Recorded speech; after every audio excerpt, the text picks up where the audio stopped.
The Rays have been rocking and rolling at the Trop. And last night, it was G-Man Choi's turn to dance and ignite the celebration. Hey, high fly ball. Does he have it out? All the way back. And that baby is gone. Unbelievable. Choi walks it off. And the Rays win it 6-5.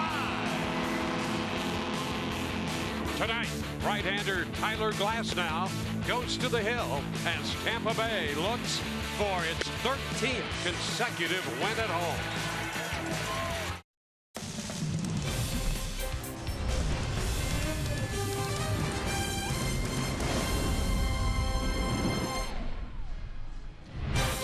It has been a great start to this 9-game homestand.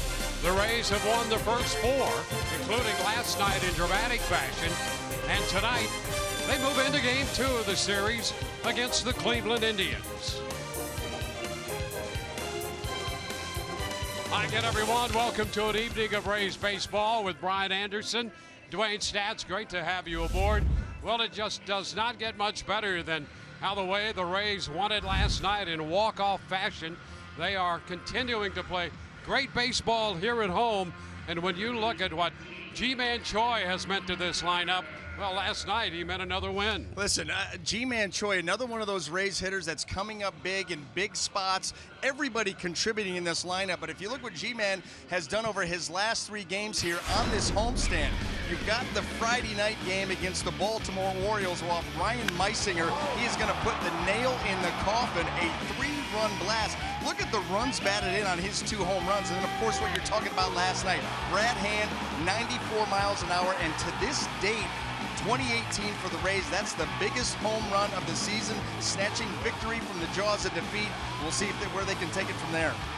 Well, we have a great pitching matchup for this one tonight in Game 2.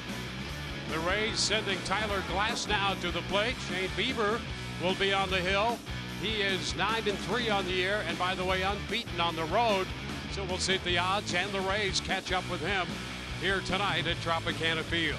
And in the midst of all of this, the Rays have won 12 consecutive games at home. Home or dome sweet home. Any way you want to phrase that, the Rays are on quite a roll.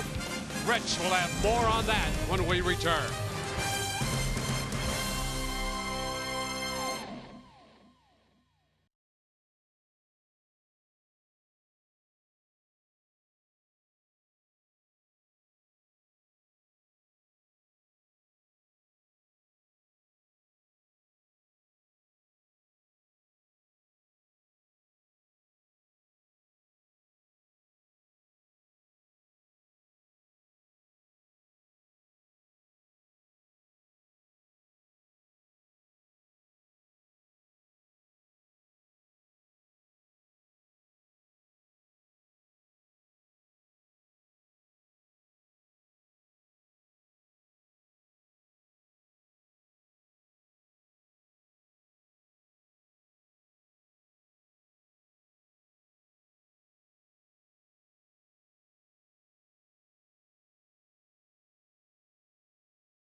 record in their last 20 games into tonight's contest. Game 2 of this 3-game series against Cleveland. And equally as impressive during that 20-game run, included in it, a now historic home win streak. Take a look at our Toyota inside look to see what we mean. 12 straight wins inside the friendly confines of Tropicana Field. And despite their youthfulness, a fact not lost on the team itself. I certainly hope they're appreciating it. I think they are. You know, they probably don't remember, you know, maybe the last home streak like this, but, you know, I think they definitely appreciate what they're doing. And last night was pretty telling. Like, you know, we probably, that game was slipping pretty fast, and the way their bullpen pitched at the end of the ball game, there wasn't a ton of hope. We didn't put a bunch of pressure on them, but, you know, we were fortunate with Tommy's at bat and then G-Man to come up against a really tough pitcher in hand. But every win, I think these guys appreciate a lot. Well, the Rays will look to make it a baker's dozen tonight at home and take the series from the Indians in the process. Countdown to first pitch, just under 4 minutes to go before the Rays and Indians renew acquaintances. Dwayne and BA have the call. Up next on Fox Sports Sunday.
Last night, the Rays continued their winning ways. 12 consecutive home victories, and tonight they send Tyler Glasnow to the mound in Game 2 of this series. You saw the standings there a moment ago. Josh Donaldson will be in the lineup. First time that will happen for Cleveland, presented by your Southern Ford dealers. Lindor, Brantley, Ramirez, Encarnacion, then Donaldson, ahead of Alonso, Cabrera, Kipnis, and Gomes. And we are all set to go. First pitch swung on and fouled right back out of play by Francisco Lindor. Well, Tyler Glasnow making his 8th start here with the Rays, looking for that first win. ERA 5.17. That really was blown up his last outing against the Blue Jays, where he gave up 7 earned runs in 2/3 of an inning. Fly ball toward left center field. That's Malik Smith patrolling center field tonight, and he takes care of that one. Let's take a look at the Rays defense and see how it's going to line up here tonight. Brought to you by Gold and Diamond Source. And in the outfield left to right, we've got Tommy Pham, Alex Smith, and Jake Bowers. And across that infield third to first, Wendell, Adames, Lau, and Crone, with Nick Schufo getting the call behind the plate. Kevin Kiermaier not in the Rays lineup tonight. Missed last night and tonight out with general illness. And Michael Brantley will step in here after Alex Smith took care of the fly ball by Lindor. One strike the count.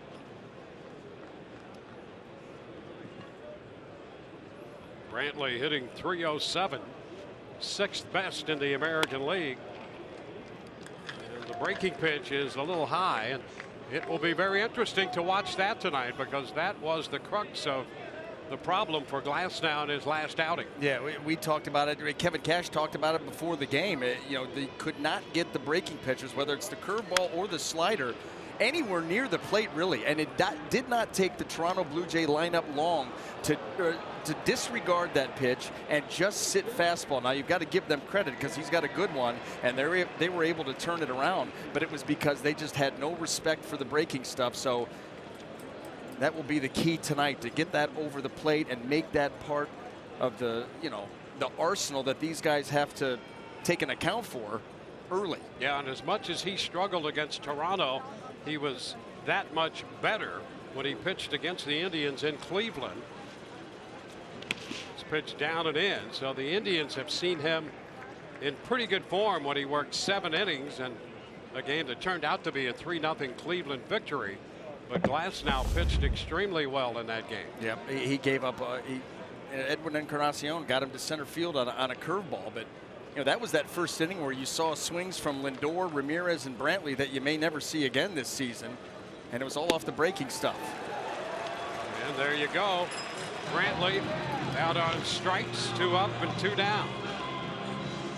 That is a great sign right there, because that really is the best breaking ball that Glasnow has thrown in his last 2 starts. Down and in, it's in the zone for a long time, and that great bite at the end. 2 up, 2 down, and a first pitch strike to Jose Ramirez, third leading home run hitter in the American League. He has 37 home runs, 32 from the left side. Tracks that one low. And that was a changeup, and we'll have to see if that's going to be a pitch that plays a role tonight. We've not seen too many of those from Glasnow in his time with the Rays. Fly ball, short center. Alex Smith making the catch, and it's a 1-2-3 first inning for Glasnow. And when we come back, Alex Smith will be the leadoff man for the Rays. No score, game 2.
Smith to lead off. We'll take a look at the rest of the Rays lineup presented by your Southern Ford dealers. Tommy Pham will hit second, followed by G-Man Choi, the DH. C.J. Cron clean up, followed by Joey Wendell and Willie Adames. Brandon Lau hits seventh in front of Jake Bowers. And the catcher, Nick Schofo, will bat ninth. Well, Shane Bieber making his 17th start of the season for the Indians, 9-3. Really good record, but the ERA 4.63. First pitch is a strike, and he is a strike thrower, not overly hard with the fastball. The velocity is not intimidating. There's a liner into left. It's going to stay up, and Brantley makes the catch. For a moment, thought that ball might get down in time, but Brantley got there to make the catch. Well, here's Tommy Pham, and he carries a career-high 14-game hitting streak into this game tonight, hitting .407 for the life of the streak. And he goes up the right side. Oh, just foul. Paul Nard on the call, straddling the line, looking right up that right field line. Nard found that ball just foul. Boy, that was close. Well, trying to push that ball up there for extra bases. Let's see how close it gets. Well, he is all over it. A few inches.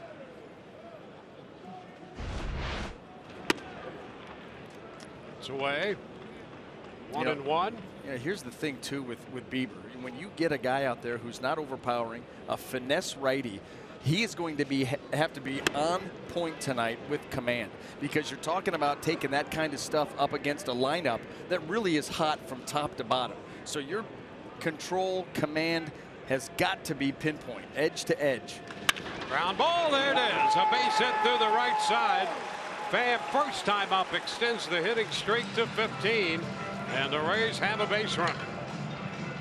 And that's exactly what we're talking about. These guys are putting the ball in play. They're making things happen. You know, Tommy Pham, too, a lot of times during the course of this hitting streak, he's getting that hit out of the way early. And right here, a wide open right side. Let the ball get into the zone and take your single. One on with one out. And G-Man Choi stepping in.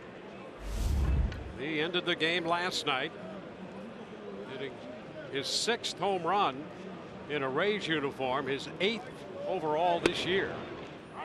Pitch is a strike. Hit 2 with Milwaukee, and here's number 6 that ended it last night in a Rays uniform, and he hit it off the left hand. Brad Hand, who had been 8 for 8 in saves since coming over to the Cleveland Indians. Moved to first, and Pham back in. Boy, remember that inning was kept alive because of Tommy Pham taking a ball in on his hands and just punching it out into right field. Kind of a little dribbler there, kept things going, and Choi ended it. The other way, foul. Nothing at 2. Choi, for the month of September, a week and a half in, is hitting .346 in the month.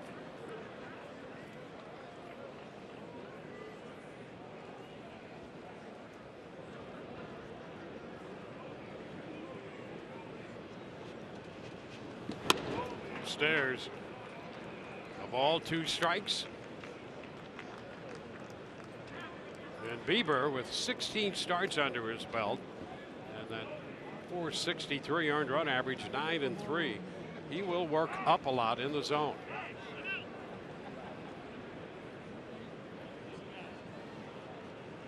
Out of UC Santa Barbara.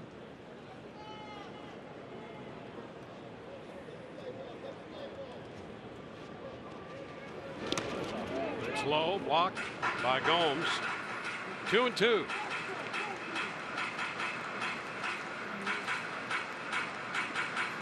The Rays, since the 19th of August, have won 17 out of 20 as a team, hitting .300 and averaging right at the doorstep of 6 runs a game, 5.9. And he as Choi out front and strikes him out. That could be a coin flip with Bieber. You know, he prefers the slider against the right-handed hitters, but against the lefties, especially when he's ahead in the count or with 2 strikes, slider curveball kind of depends on the hitter and how he feels with that certain pitch, and that was a good one right there. C.J. Cron. Cron with 26 home runs. And he takes a fastball for a strike.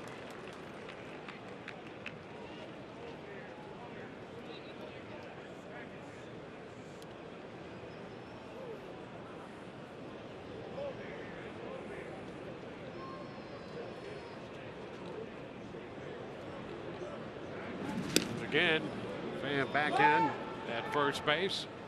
Bieber with 16 starts on the season, only 3 stolen base attempts, does a good job of controlling the running game, especially for a right-hander. But that has not stopped the Rays in the past. They are a very aggressive team on the base paths, especially with 2 strikes, especially with the lead. Cron could not check on that one and wound up chasing the slider.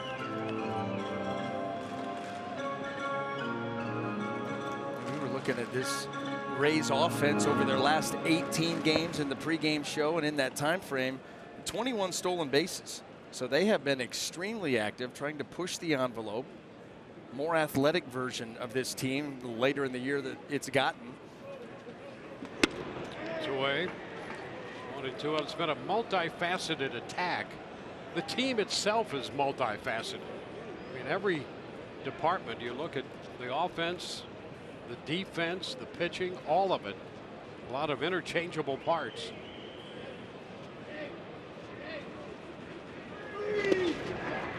Again, down and away. What's really been interesting about this offense is they were built around manufacturing runs, needed the big hit. They get the base runners, on base percentage good, get runners in scoring position. Now you've got to get the big hit to drive them in. Well, now the home run has started to play a role. And so that's why you see the runs per game over this extended period of time going way up, because now they've got the home run involved and they've hit some 3-run homers, the grand slam. They've got 3 3-run homers on this homestand. We're only 4 games in. Ooh, and he chases right there. Bieber stayed out there away and got him to chase for the strikeout. On to the second inning, no score.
Whether he gets ahead or behind in the count to these Indians batters. If he's ahead in the count, opponents bat just 103 against him. But BA, when he's behind in the count, opponent batting average goes all the way up to 280. So I know that's something that you were talking about coming into this game. It's definitely something to keep an eye on throughout this start. Yeah, and that's something that he can improve on, is that, first pitch strike percentage, and that's where it all starts. But those secondary pitches, that's where they become important, because if you can all of a sudden start to drop those in, even when you're behind, that number will start to come down. That is the jump that we saw made by Blake Snell, where even when he falls behind, he can still come in with the secondary stuff and really, eliminate and mitigate what a hitter can do off. Well, he takes care of Encarnacion on 3 pitches, strikes him out, and while he gave up the home run to him on the breaking ball in Cleveland, he got ahead here 0-2 and finished him with the slider for the first out. Man, that's when you can expand the zone. And with Josh Donaldson making his Cleveland Indian debut, let's look at his scouting report. It's been a frustrating season. First of all, Donaldson has been limited to just 36 games here in 2018. His free agent season, hoping for big things with the Blue Jays. And going forward, what he would like to do, obviously build value in meaningful games and in the postseason. And while doing that, win a ring. This Cleveland Indian team is going to go into the playoffs, and he obviously wants to be a big contributor towards winning that championship. We fouled a fastball back. It's his first game in the major leagues since May the 28th. He did go out on a rehab assignment after the deal to Columbus and Akron, and drives it back into center field. Alex Smith goes to the track for it and makes the catch. So Donaldson in his first at bat in a Cleveland uniform skies out to center. 2 up and 2 down.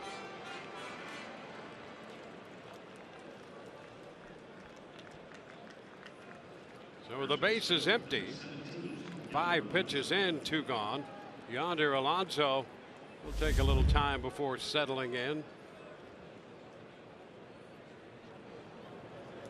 239 on the year for Alonso. On a ground ball to the right side. That's loud a crone, and a very quick 1-2-3 inning. We go to the bottom of the second, no score.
Ball on Fox Sports Sun, brought to you by W.B. Mason. Who but W.B. Mason, the official office supply company of the Tampa Bay Rays. By Simply Healthcare. Live the Simply life. And by Geico. 15 minutes could save you 15% or more on car insurance.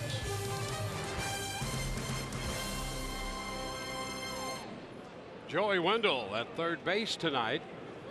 He leads off, shortens on the bat, takes that pitch, breaking ball up. 1 ball, no strikes. Wendell hitting .293, 2 of his last 19. And a hit last night, a triple his first time up, scored a run. A strike, 1-1.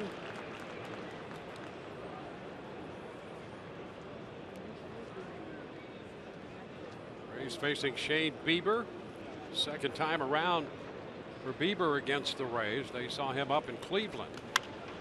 It's a popper, third base side, headed for the stands. That's out of the reach of Donaldson. Donaldson at third, with Ramirez moving over to second. And Kipnis moving out to center field. That's really the only way for the Indians to configure their lineup. You know, you have Edwin Encarnacion plugged in as your DH, so everything else has to be done out in the field, and that's really their only choice.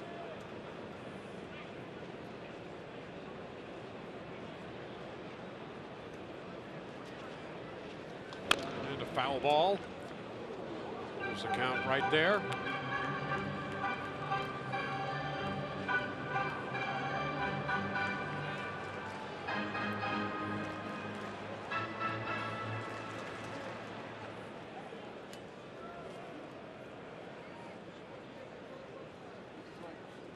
Rays beat this right-hander in Cleveland 5-3. He gave up 4 runs on 9 hits and 5 1/3 in that outing. And a cut and a miss. The pitch breaking into the dirt and down to first. The toss to Alonso. So the strikeout goes 2-3. Third consecutive strikeout. All 3 swinging on the breaking stuff. That's what Shane Bieber has shown here tonight in the early going, a sharp slider. The fastball has been crisp at 93. He's gotten it to good areas, but the slider, he's been able to locate that pitch very well.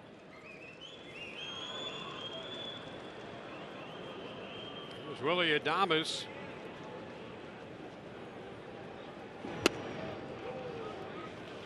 Adames takes ball 1. Adames had an RBI single, a run scored in last night's game. Drew a walk later in the contest. He's had a 4-run second last night. And turned out to need the walk-off home run by Choi.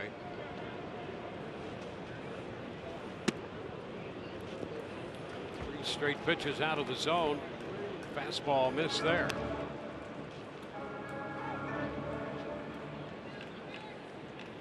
Brandon Lau on deck.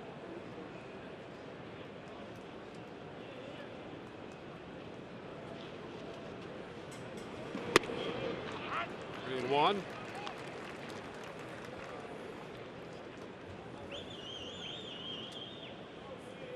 A lot to smile about lately by Kevin Cash. This Rays club 79-64. Roller headed to Lindor, and his throw's going to be in time. A strikeout and a ground out. Brandon Lau is on his way to the plate. Rays at 79-64. 7.5 games back. They have an identical record with Seattle. Both teams chasing Oakland for that second wild card spot. 7.5 games back of Oakland.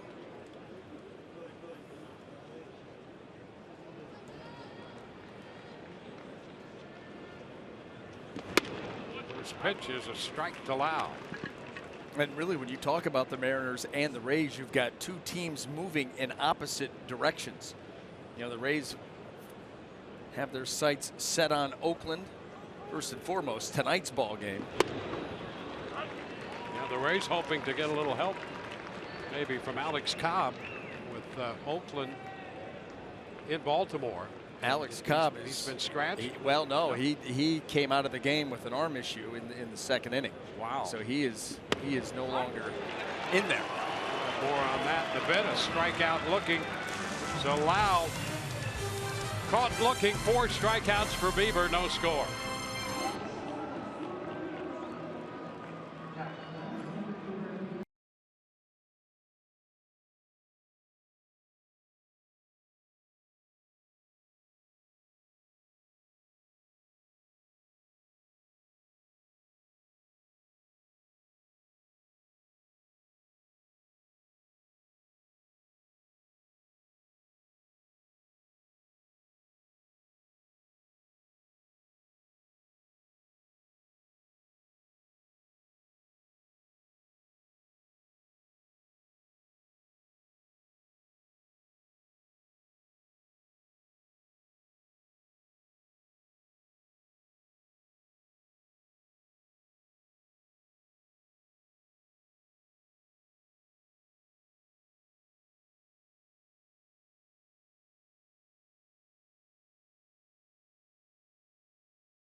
And Baltimore up at Camden Yards, and this is Alex Cobb warming up to start the the top of the second inning. You could see the shaking of the arm, and then he would come off the field, something to Buck Showalter, and down the tunnel he would go. Not a good sign at all for Alex or the Orioles.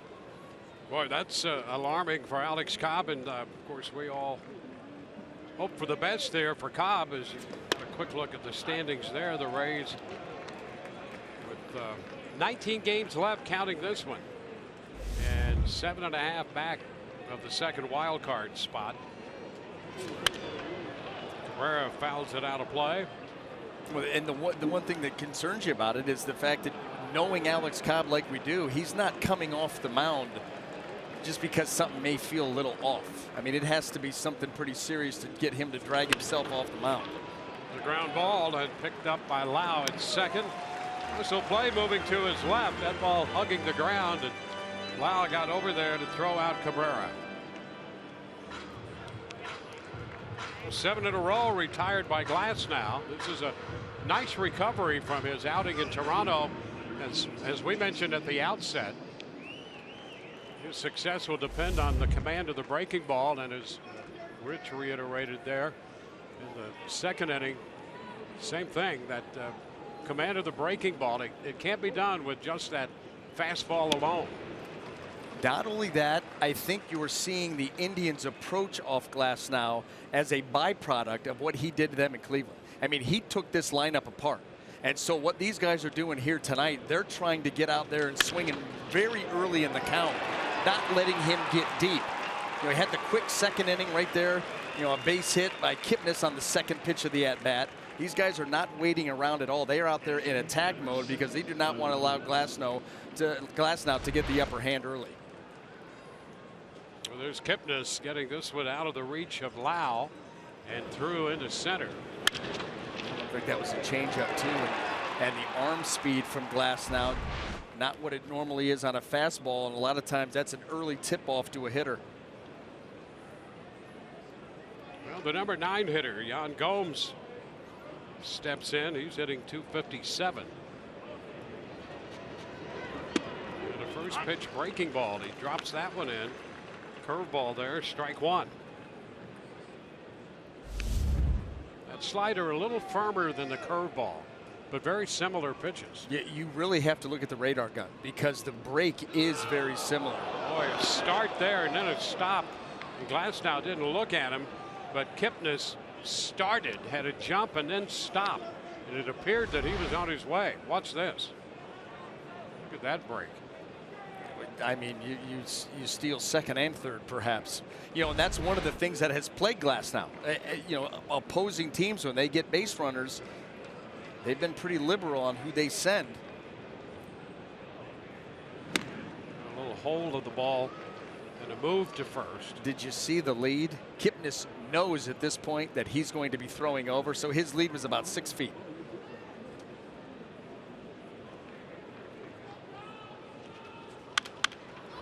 Foul ball out of play, 1-2. I'll tell you what that does is it makes you wonder if Glasnow can see these guys. You know, these right-handers, they'll look over that left shoulder, and if they can't see the base runner, there's a step off or a throw over. But when you see a guy like Kipnis get that kind of a jump and he's still going to deliver to the plate, what's he seeing? Breaking ball, a little piece of that foul. Or what's he not seeing? Yeah, that's the point. That's an interesting bit of speculation there. You wonder about that. Yeah. Well, we've seen, you know, again, if you go back just to that Boston game where the first 2 stolen bases off him in that ball game were by J.D. Martinez and Mitch Moreland, not exactly known for swiping a ton of bags. So these teams willing to send anybody, that'll be a point of emphasis, you know, the rest of the season and through the offseason and spring trainings to help Tyler Glasnow better control the running game. Into the dirt and a nice block. Schufo keeping that ball within reach, and the count is 2-2. I think Kipnis has scared himself into staying at first base. I think he got out there and couldn't believe he was out there. Well, 100%. And now he's like, well, now they're on to me. Now they're on to me. I'm just going to stay put.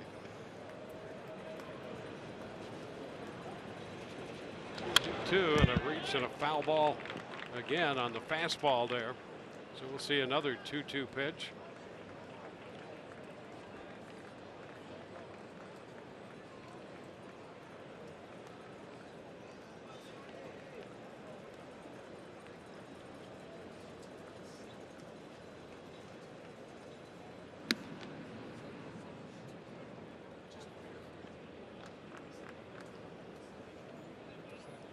Kipnis singled.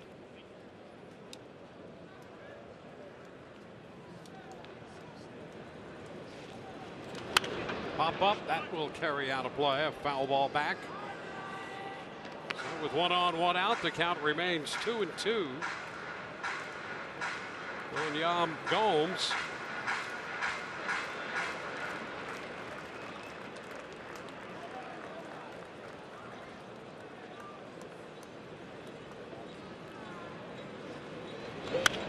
foul back.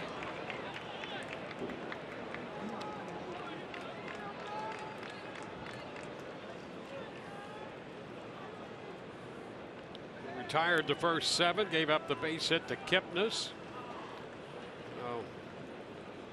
Working to Gomes. And a liner that's going to be over Loud's head into center. Reaching out. Up to second goes Kipnis. Cleveland with a couple base runners here in the 3rd inning. Got to give Yan Gomes a lot of credit on that at bat, working it deep, fouling off a lot of tough pitches, and actually putting a tough pitch into play. You know, a breaking ball that's down and off the plate. And look at him go and get it. Hand comes off the bat, but he's able to get it airborne enough over Lau's head. Well, a 9-pitch at bat.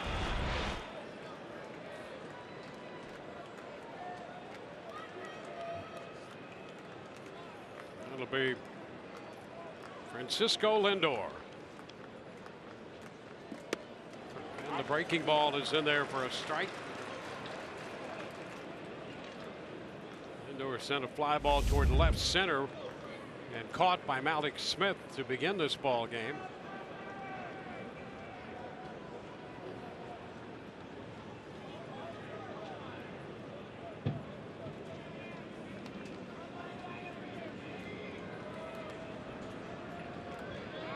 Step back again by Glasnow and Lindor. Everybody's rhythm is off here, and now Shufo heads out to the mound to try to get on the same page with Glasnow. Got that runner at second, so the signs are going to change.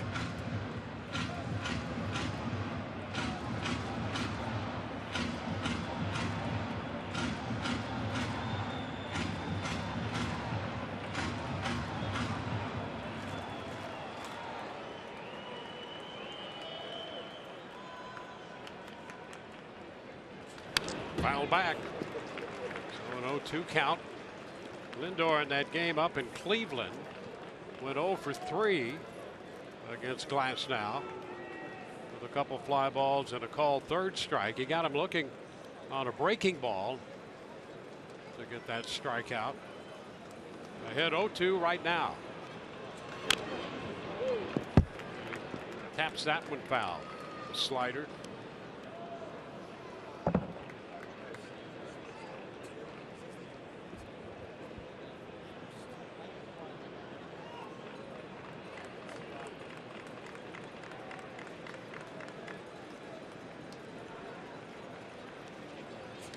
And this one lined into center, going to be caught by Malik Smith.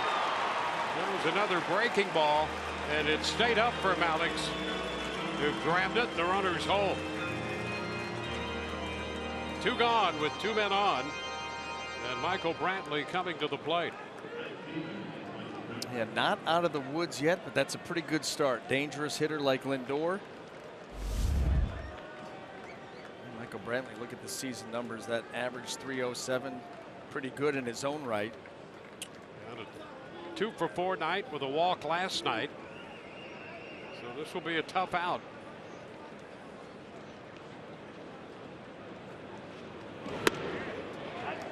And there's a strike to start him. And how many here have we seen recently, first pitch curveball, strike one. You know, you can buy yourself that quick strike by rolling in a curveball, get the jump in the count.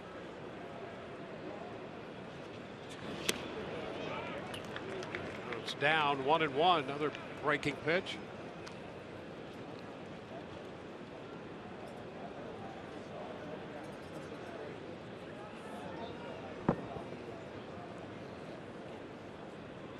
Singles from the 8 and 9 spots in the lineup. 2 men on, 2 men out. 1-1 to Brantley. That's a strike. Oh, a fastball. First one of this at bat. That went in there at 98.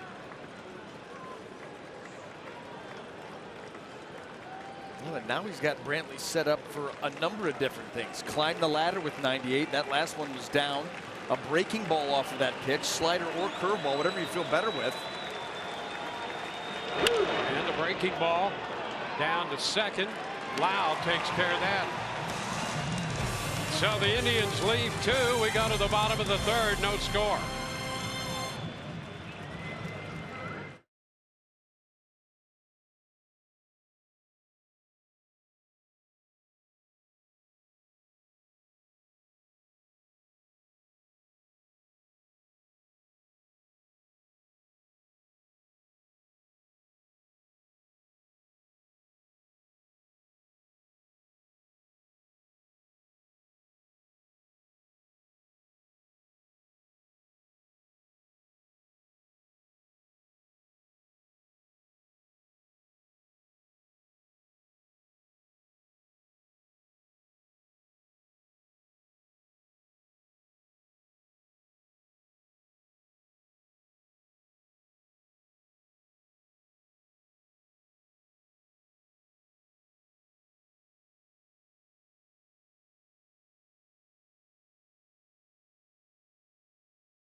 Patriots Day, USAA honors those who have served and all of our service members at home and abroad. Grounds crew taking care of remembering 9/11. That placed on the backside of the mound. We salute our armed forces. We will never forget and forever be grateful.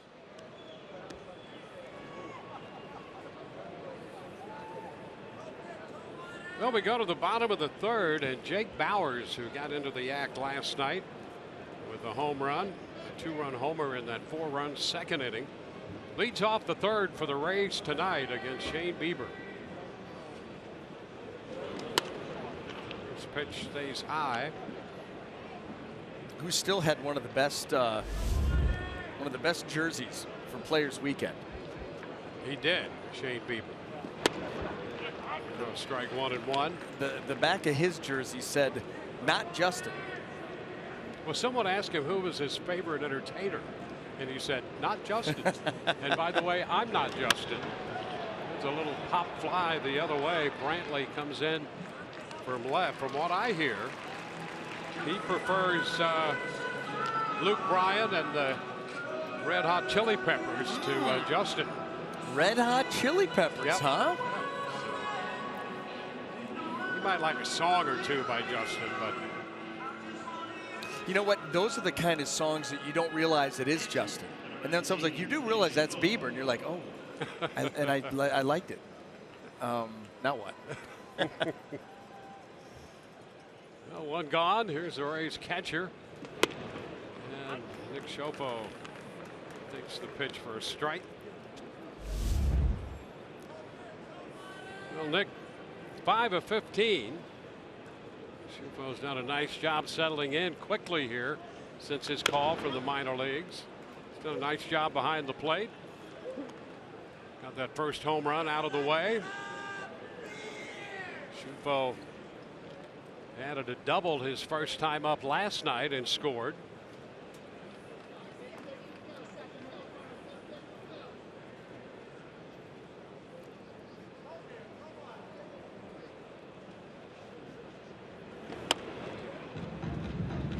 It's a 1-2 count.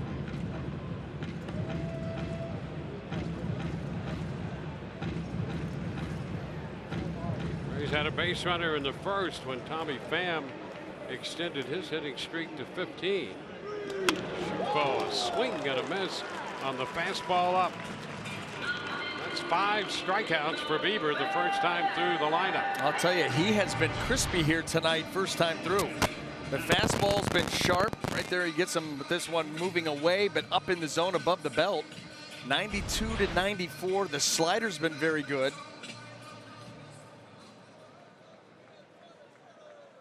I'm Alex Smith.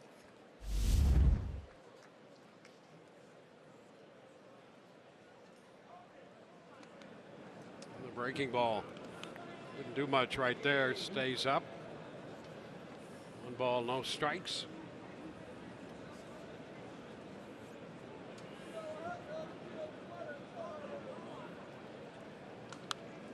Alex fouls it back.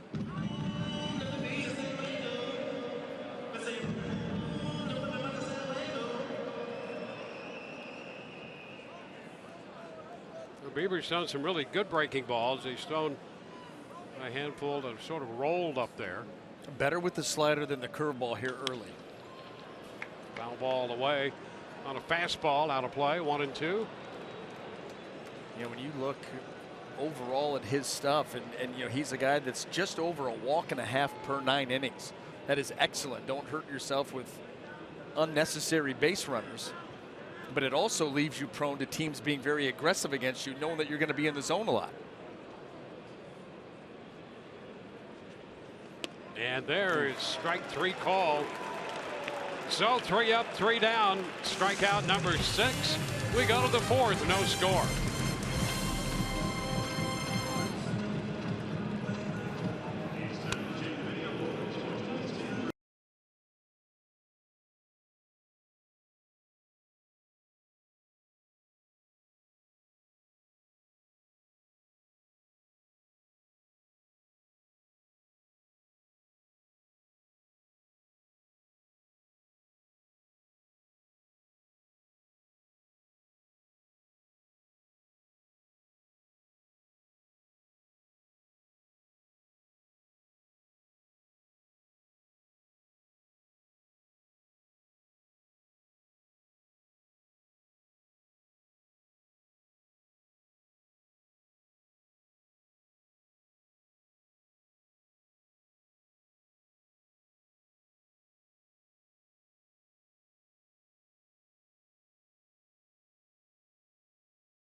Three-game series with wild card implications, and the Rays have a special ticket offer. Saturday and Sunday, all lower level corner seats are just $10, a savings of over 67%, or $20 savings, right? Yeah. Aren't those $30 seats? I think so. And I think they're on sale for $10, so come out and cheer the Rays this weekend. Now listen, Dwayne, this weekend matters. That's the big push. But I would submit that tonight matters and tomorrow afternoon matters too. Without question, down to 19 games left. He's hoping to get a little help from Baltimore. Ground ball, nice backhand pick there by Crone, and Glass now covers to retire Jose Ramirez. But that will be, you take care of business over the next couple of days. You get a day off to take a nice deep breath, and then this weekend you want to get this building jumping. That would be fun. Oh, to man. see that. Yep. I'll tell you, the way this team has played, and to even think about a little run for a possible wild card spot, it's been remarkable. These guys have played well. First pitch to Encarnacion. Fastball missed. 1 ball, no strikes.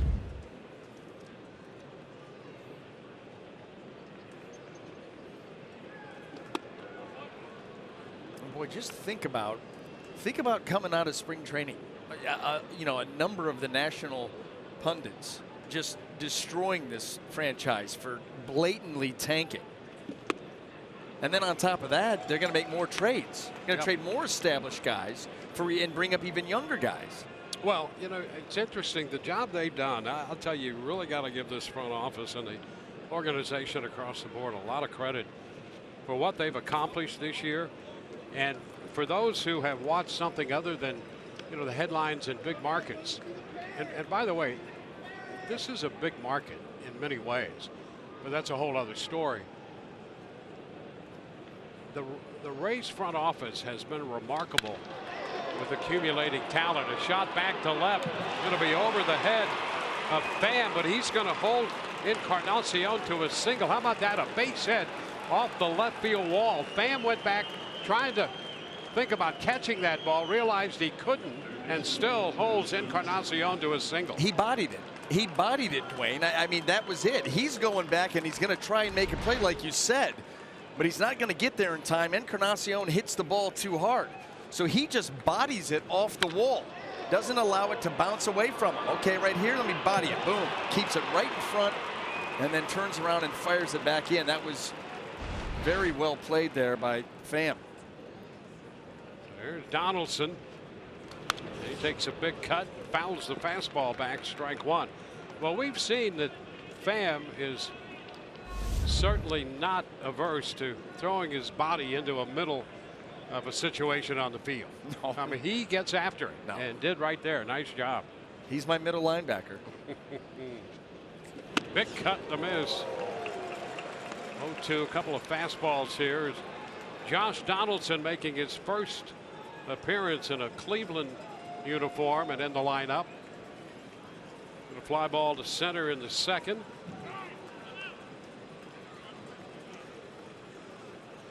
Glass now ahead 0-2 right now.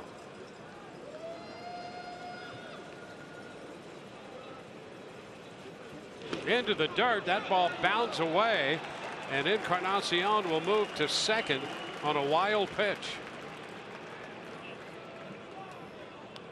So now with 1 out, Encarnacion is in scoring position. Got really aggressive with the breaking ball and high off that left shoulder. Good read by Encarnacion. Actually, an easy read.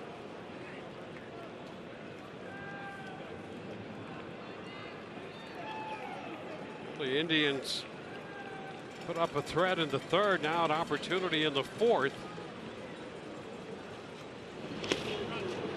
Breaking ball down and away. 2-2.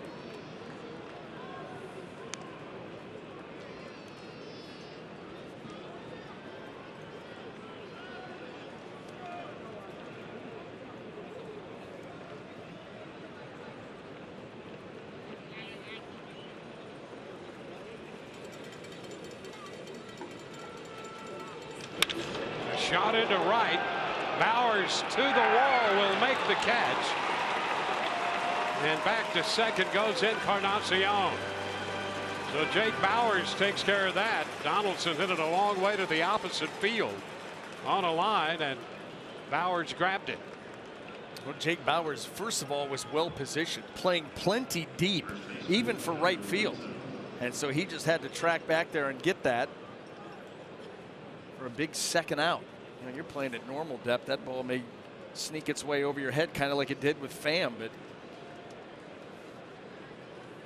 Yonder Alonso.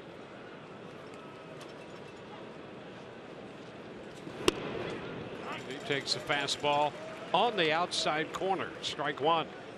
97 on the corner.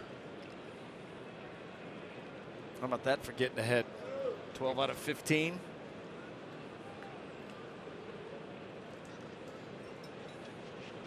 Ground ball down to first, scooped by Crone. Alonso is out, 3 unassisted, no runs, a hit, 1 left. Tommy Pham will lead it off in the bottom of the 4th.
Here in the top of the 3rd, Matt Chapman with a double to the opposite field. That would score a run right there, Jonathan Lucroy. And then how about Chris Davis lining a shot into left field? Chapman would come around and score. The Athletics would tack on another run. And as we head into the bottom of the 3rd in Baltimore, the A's over the O's 3-zip.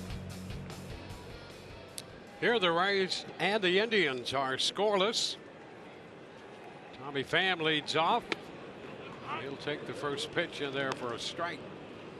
Single the other way into right field in the 1st. The only hit for the Rays. So far, the only base runner.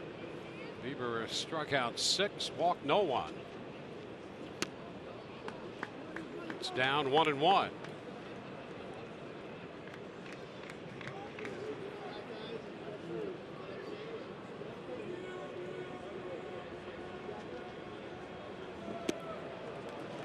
Ball, 2 strikes.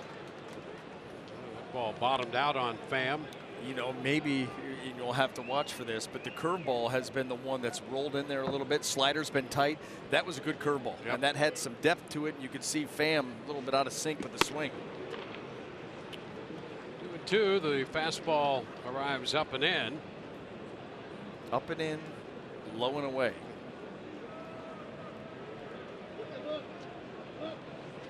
And he tried to get that breaking ball in order there, but it would not do what he wanted it to do, and the count is full. You know, that pitch, it's the right idea. You got to stay on top of it. He got underneath that pitch and just pushed it right through its break, and it just became a nothing pitch.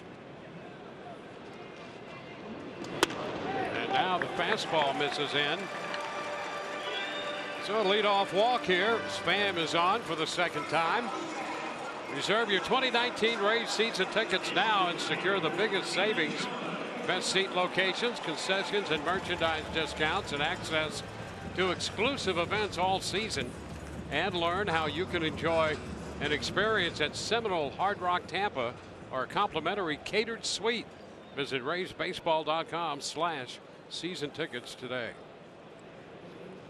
The G-Man Choi struck out his 1st time. Runner takes off. The pitch is a ball, and the throw is in time Pham went in head first. Pham thought he might have gotten in there. Scott Barry on the call, and he wants the Rays to take a look at that. And it appeared, of course, we're a distance away. It appeared that he did get in there. Yeah, the left hand got in there. The tag came down right on top of it. I mean, even from our vantage point, it looked like they're going to absolutely challenge this. Great jump. And that hand is definitely there before it gets whacked by that glove.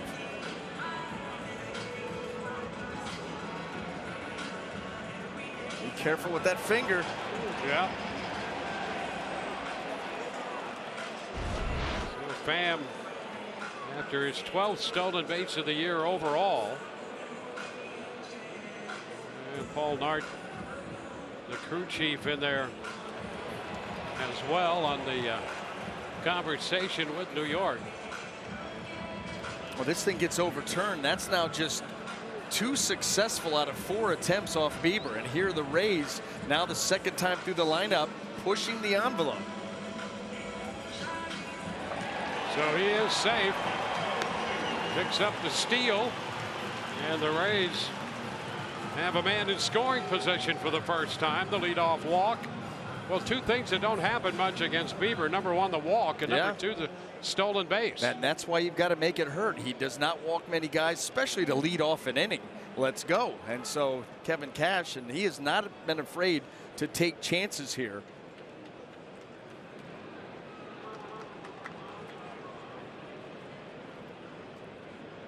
A 1-0 count to Choi.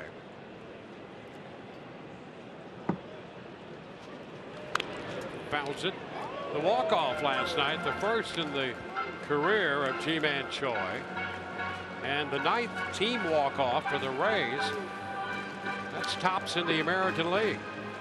The way that he celebrated coming around the bases on his way to home plate, yeah, it was his first. That's how you celebrate the first. Yeah.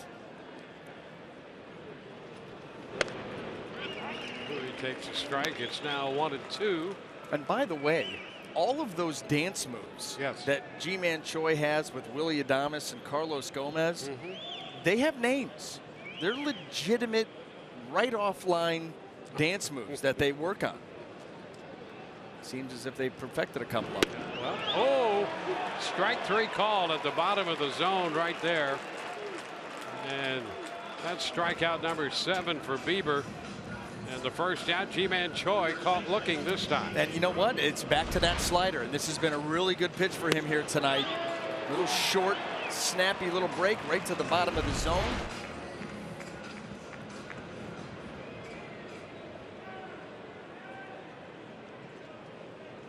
See what C.J. Cron can do.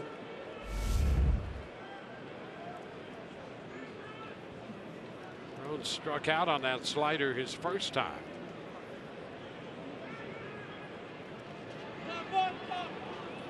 Nothing doing back there at second with Pham. Well, if there's any thought of stealing third, you know, here with 1 out, you might be willing to take that risk, and that's what Bieber's thinking.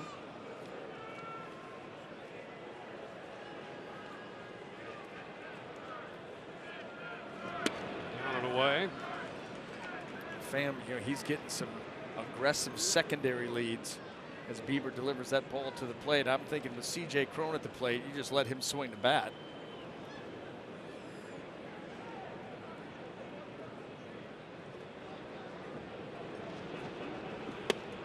Now it's 1-1.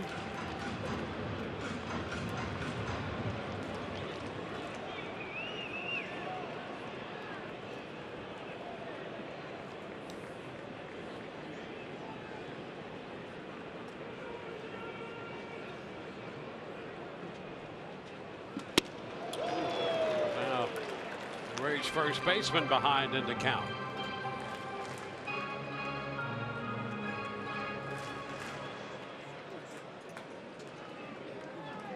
Righties hitting .265 off Bieber. Lefties .323 this year. Wendell is on deck. And Cron behind in the count takes strike 3. Fastball on the outside corner. Cron, parting word with Mark Carlson. 2 gone. Mark Carlson is getting caught up in the hoopla here with Bieber hitting all of his spots, or most of them. That pitch may have been just a little bit off the plate, but let's see how much. That's awfully close. And the call goes Bieber's way. CJ did not like that at all. Now Joey Wendell.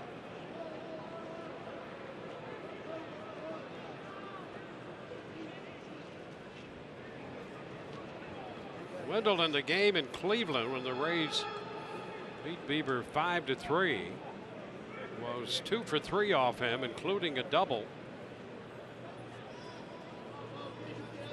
The Rays finally got to him the third time through the lineup. They had threatened a couple of times prior to that in that game and broke through for 4 runs in the 6th and eventually won 5-3.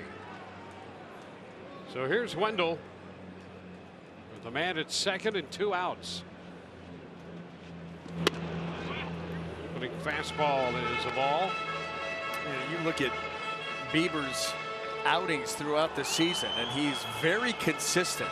10 of his 16 starts, he's given up 3 or 4 earned runs. That seems to be his target area. Only one time has he given up more than that. He's right around that 3 or 4, depending on how long the outing is. Comes in, and this is off the plate with a fastball. 2-0 on Wendell. A couple of close misses, you get a count in your favor. These are the types of situations you've got to make something happen.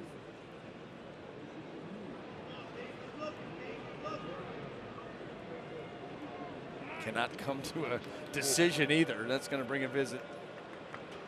MVR goes down by 1.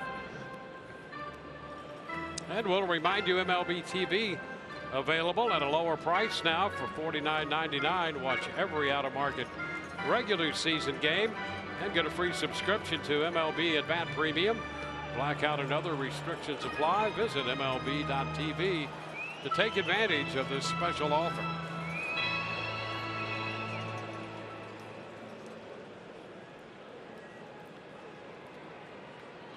We have a scoreless game. Rays have been out hit 3-1. Bam's the base runner for the Rays with a single in the first and a walk here in the 4th. Inside with the fastball, runs the count to 3-0. Willie Adames is on deck.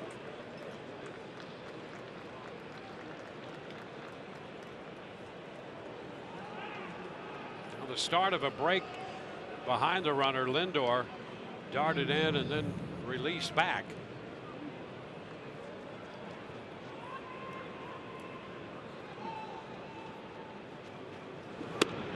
And a strike. 3-1.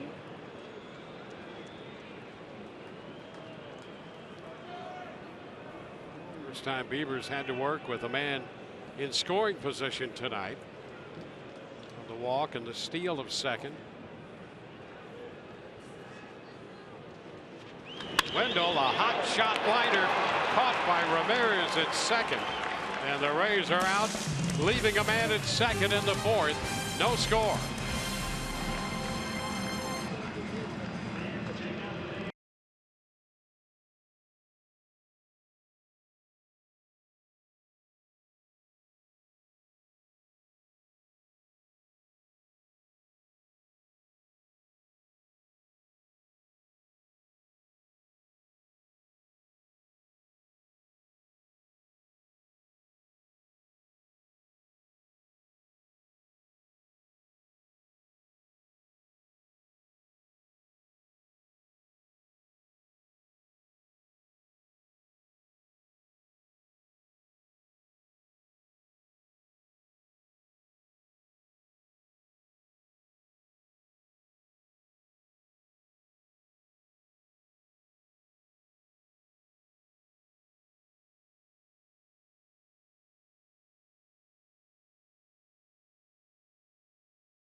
Cleveland Indians. It's Tyler Glasnow against Shane Bieber.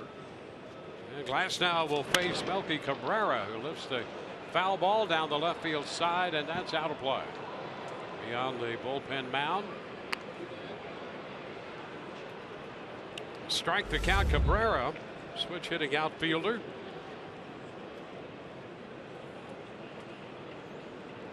.281 starting tonight overall. Pitch is a strike. Will be followed by Kipnis and then Gomes.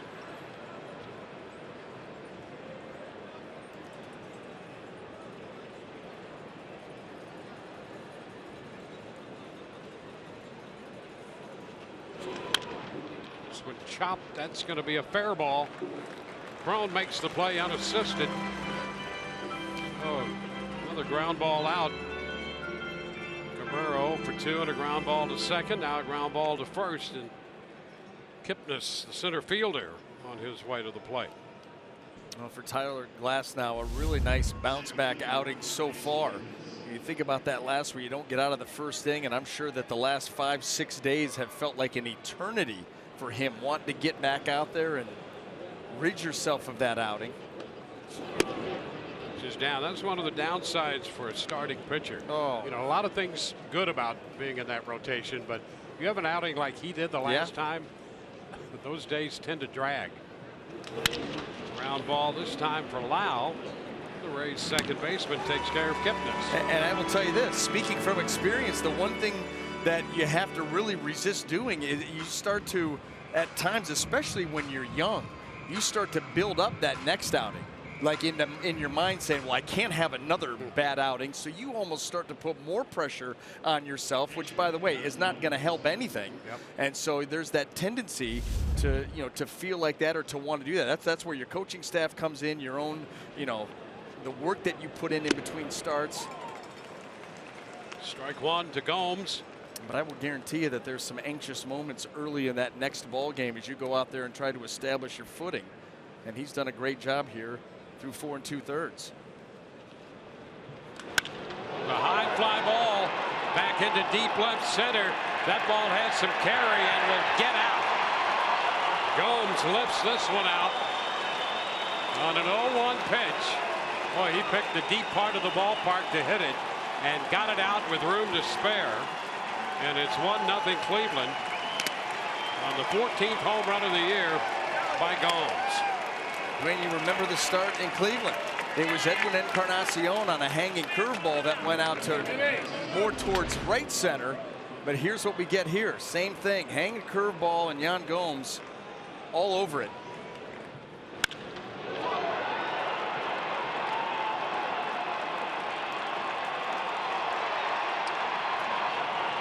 It's back into that triangle, a little corner out there to the left of center.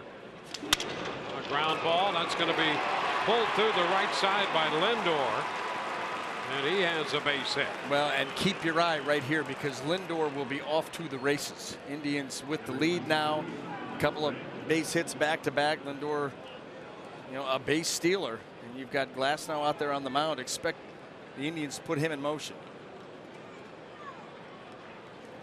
He has 23 steals on the year. The Rays battery talking it over on the mound.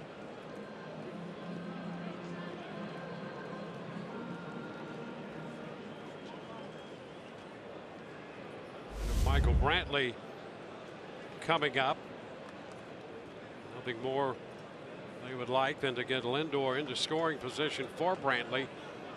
So here's the cat and mouse game. Over to first. Lindor back in.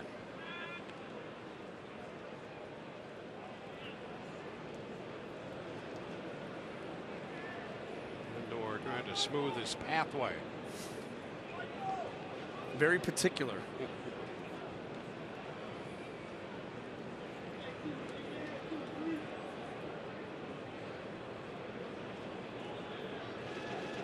Pitch is up.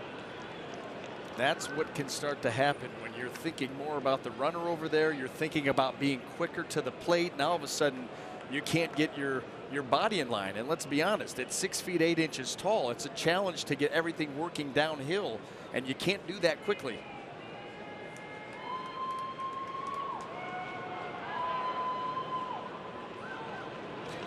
It's fouled back. That's why, you know, Kyle Snyder was talking about, you know, this issue right here, and he said the last thing that we want him to do is try to speed up his delivery to where now you can't make quality pitches to the plate. That's the worst thing you can do. So you got to find that happy medium where maybe we speed up a little bit, but you stay fundamentally sound, even if it's slower than some other guys. Yep, moved to first on Lindor. Yeah, you're right. And you talk about time to the plate. Most pitching coaches would like a guy at, say, 1.5 and under. This guy's got a lot to unload, though. Oh, yeah. He's 6'8". So that's probably not realistic for him. Runner goes. The pitch is hit down to third. And Wendell makes the play to throw out Brantley. Run on the home run by Gomes. It's 1-0 Cleveland.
Your Southern Chevy dealers.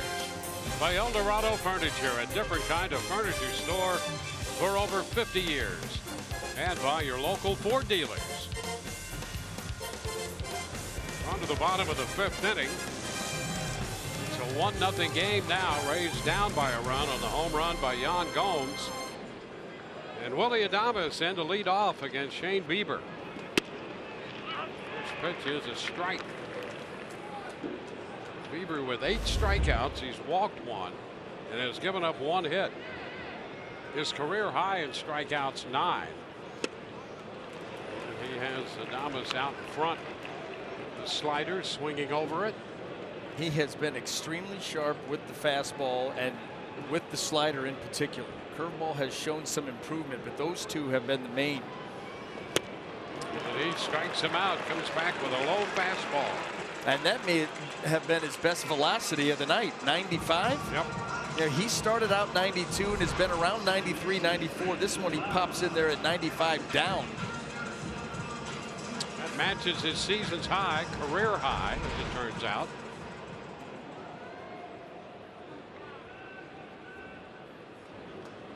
That's a really nice range right there when you combine that with really good command of both sides of the plate. Wow, looking at a strike.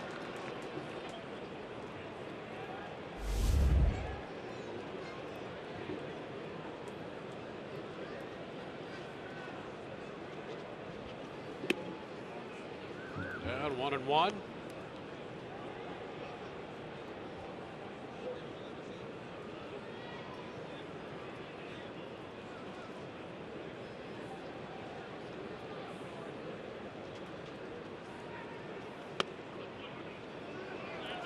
2 balls and a strike.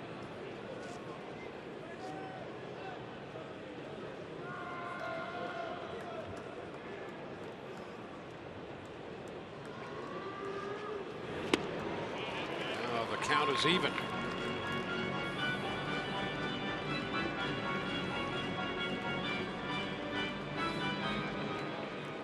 It's Bowers on deck. Cleveland pitching last night struck out 16 hitters. And Bieber has 9 tonight. It's a bit low to run the count full on Lau.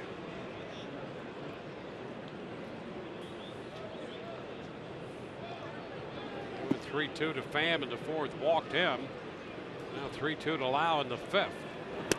And he walks him, missing down. Oh, another base runner for the Rays. Jake Bowers is on his way to the plate. Jake homered his first time up last night. His 10th home run of the year. Worked a full count against Corey Kluber and hit one out to right center, tagged at 411 feet.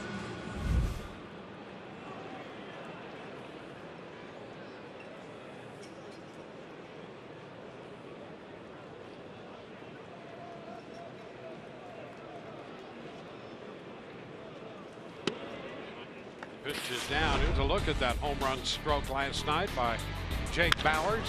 Corey Kluber, who was not sharp, tried to roll in a backdoor curveball, and it stayed flat. It stayed out over the plate, and Jake Bowers popped that thing out into right center field, extending the Rays' lead.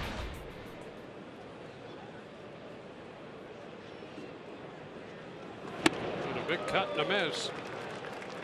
1-1. Cleveland a run in the top of the 5th on the home run by Gomes. Rays trying to answer in the bottom of the 5th. Runner at first with 1 away, and Bowers took a mighty cut at that last one.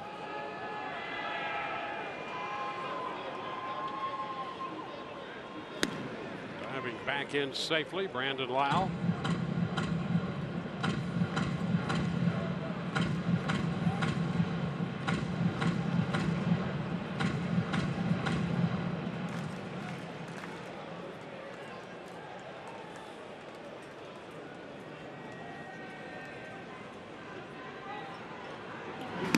Time, Lau back in.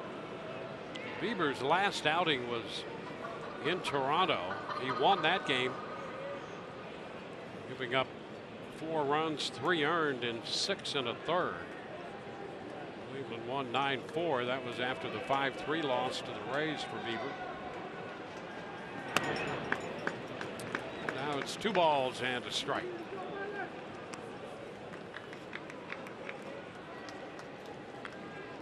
Nick Schufo on deck.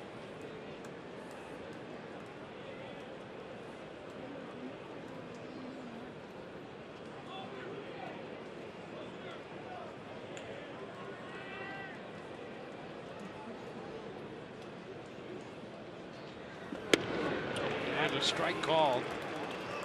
2-2.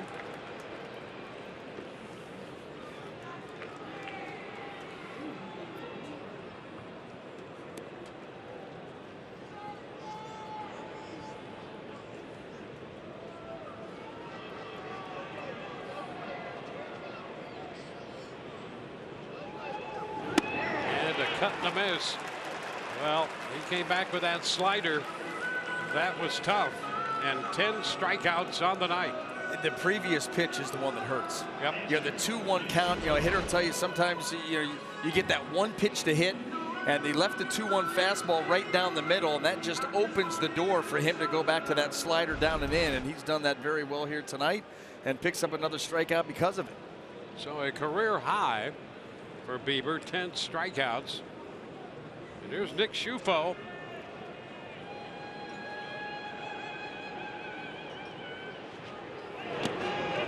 Pitch is down. Schufo was the 5th strikeout on the night for Bieber. So he's gone back through the lineup now. and has since then faced 8 hitters. This is his 9th. Gotten 6 outs, and 5 of them have been on strikeouts this time through the lineup. 2-0 now.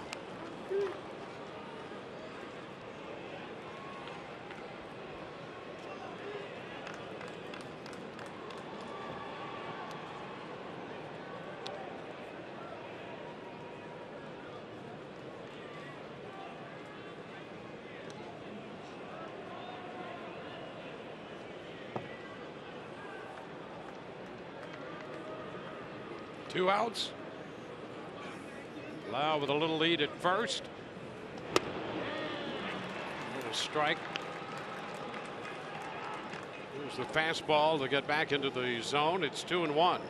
And that was another fastball that was right out over the heart of the plate. I think, you know, Shane Bieber has this Rays lineup wondering what he's going to do next. He's been that sharp. So the few mistakes that he's made, they haven't been able to pull the trigger. Fastball foul the other way, out of play. 2-2. That's what ends up happening, though, when, you know, when you're good to both sides of the plate, the fastball, you can back foot the slider, you know, you roll a curveball in every now and then, and you just keep hitters off balance, and all of a sudden they're not nearly as comfortable as they were coming in. Well, as a pitcher, you give him something to think about, and as Yogi said, that's not good. Yes, a great point. Popper into shallow left. Brantley comes in. He's got it. No runs, a walk, and a man left. On to the 6th inning we go. 1-0 Cleveland.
Shane Bieber, last now giving up the 1 run on 5 hits, couple strikeouts in the process.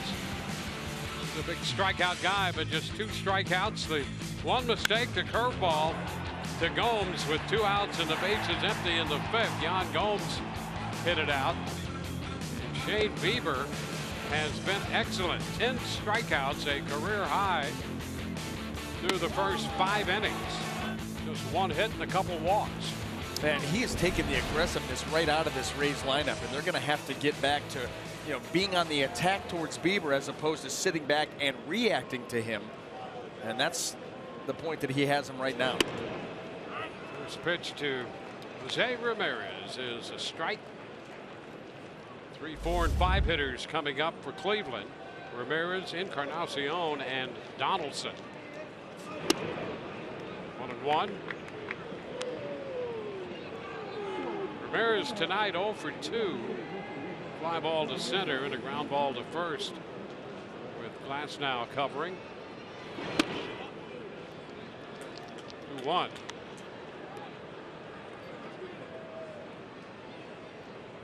A run, 5 hits for Cleveland, no runs, 1 hit for the Rays. That foul ball squares the count. The AARP take on today. Ramirez, a 30-30 guy. How about that? 37 homers, 32 stolen bases, along with Joe Carter and Grady Sizemore, the only 3 hitters to do that in Cleveland Indians history. And Ramirez at this point is at 37-32. Popper shallow left.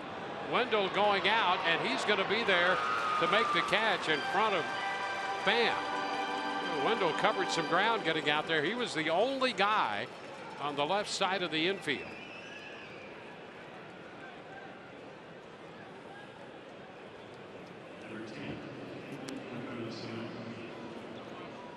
So with Encarnacion coming up, the Rays will swing that infield around to the other side. Wendell making his way back in from left field to set up at third. He's got some friends, Dwayne. He does now. No longer lonely. Yep. Encarnacion singled in the 4th inning, lining a single into left. And he hits this one a ton. Pham doesn't even move. He turns around and watches it get out of here. Encarnacion tees off and hits his 30th home run of the year. And it's 2-0 Cleveland on 2 solo home runs.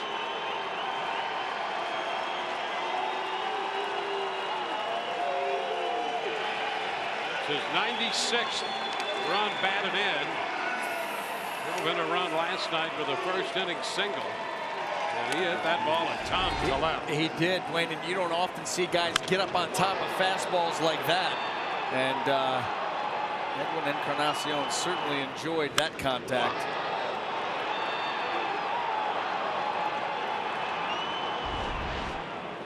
Josh Donaldson. Takes the breaking ball wide. 1-0.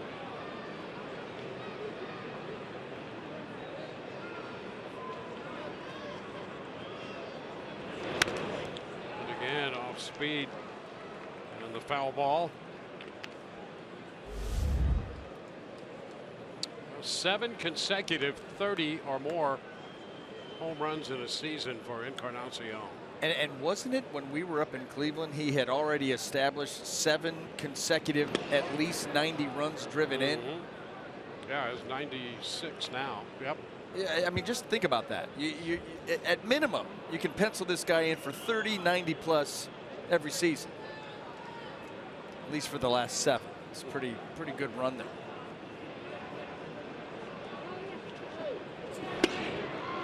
It's a strike. It's 2-2.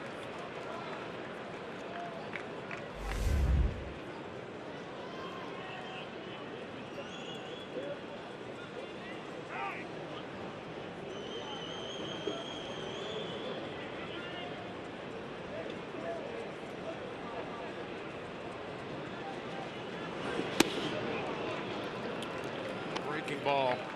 This is down. Runs the count full, 3-2. Gomes hit the solo home run in the 5th inning. Now the home run by Encarnacion in the 6th. That is strike 3. Fastball, and it catches Donaldson looking. 2 gone. StatCast AI powered by AWS. Here's the blast and the numbers on it. 422 and 107.7 off the bat.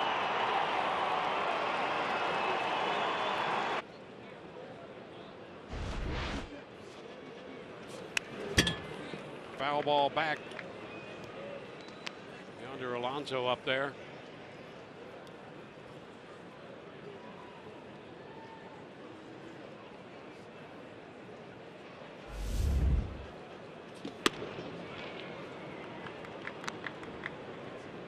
One and one.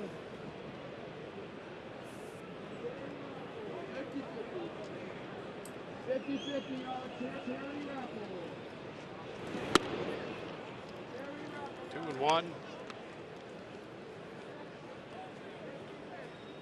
It's now at 80 pitches here. 2 outs into the 6th with the Rays down by 2.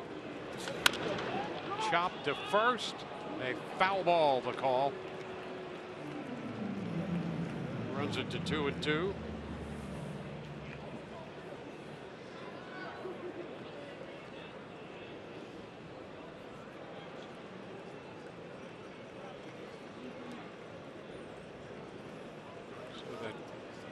Third inning, 23 pitches, but you know, in that inning there were 19 strikes out of those 23 pitches he made. Roller foul off his foot. The ball rolls out to the mound. So the pitch count's been good for Glasnow, including the 23 in the third.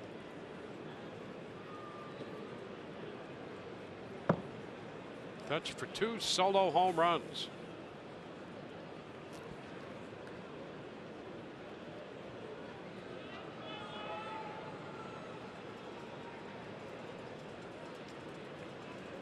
Cabrera's on deck, 2 outs. And the 2-2 to Alonso. Count goes full. That's all this Indians lineup has been able to do, you know, off Glasnow. You're talking now at 12 2/3 in his starts against Cleveland, and he's given up 3 solo home runs on 3 mistakes. That's it. The pop fly into left. Pham eyeballing it, waiting, and makes the catch. Encarnacion hits the home run off Glasnow. It's 2-0 Cleveland.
By your local Toyota dealer. Toyota, let's go places. By USAA, insurance, banking, and investments tailored for the military community. And by your local Honda dealer. Well, the Rays home, middle game of this series against the Cleveland Indians. Alex Smith up to hit for the 3rd time. And he takes ball 1. Shane Bieber with 10 strikeouts has given up only 1 hit. A couple of walks in the mix as well. So we'll see how the Rays fare their 3rd time through the lineup. It's fouled back. Now Nuno starts to loosen in the Rays bullpen.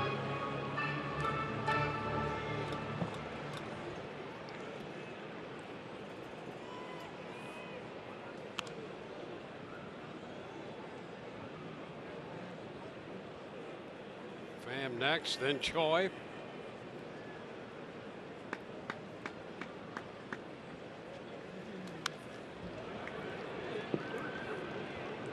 Two.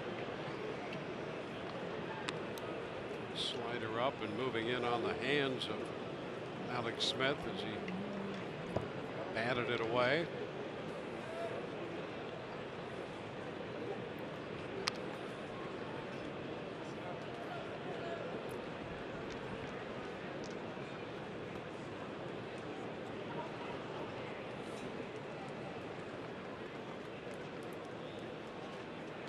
There's a ground ball, one hop toward the middle, but Lindor's there to make the play. Had him shaded that way. He got over there to throw him out. They got a breaking ball to handle. It looked like he was going to poke it right back up the middle. And deceiving, because you're right, they had Lindor positioned perfectly, and ends up being a routine play.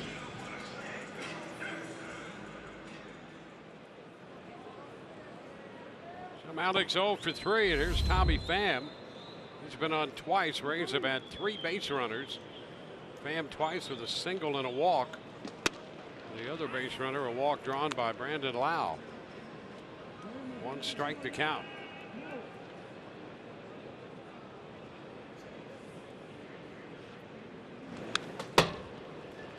Foul back, 0-2.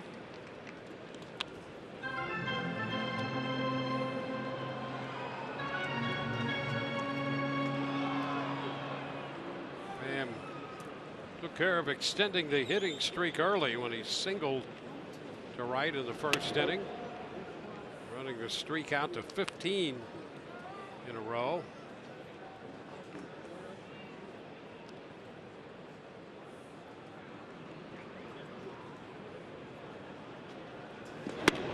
And strike 3 is called. It's 11 strikeouts, getting Pham looking on the fastball. Well, I'm going to tell you what, and this is what we were talking about last half inning, about the Rays becoming reactive to Bieber. After those 2 fastballs in, I guarantee you that Tommy Pham is up there thinking slider. That has been the pitch. You have a fastball in for strike 2, a fastball up and in for a ball, and now you're thinking, okay, here comes that slider down and away, and he locks you up with the fastball away. It's been a brilliant job of pitching here tonight by Bieber, and he has backed that up with some pretty good command. Choi stroking a base hit into right on the first pitch, and the Rays pick up hit number 2.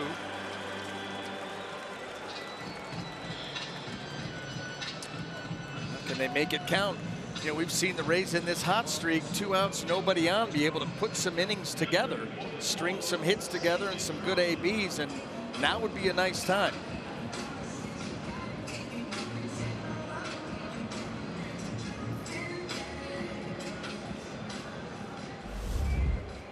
Well, here's C.J. Cron.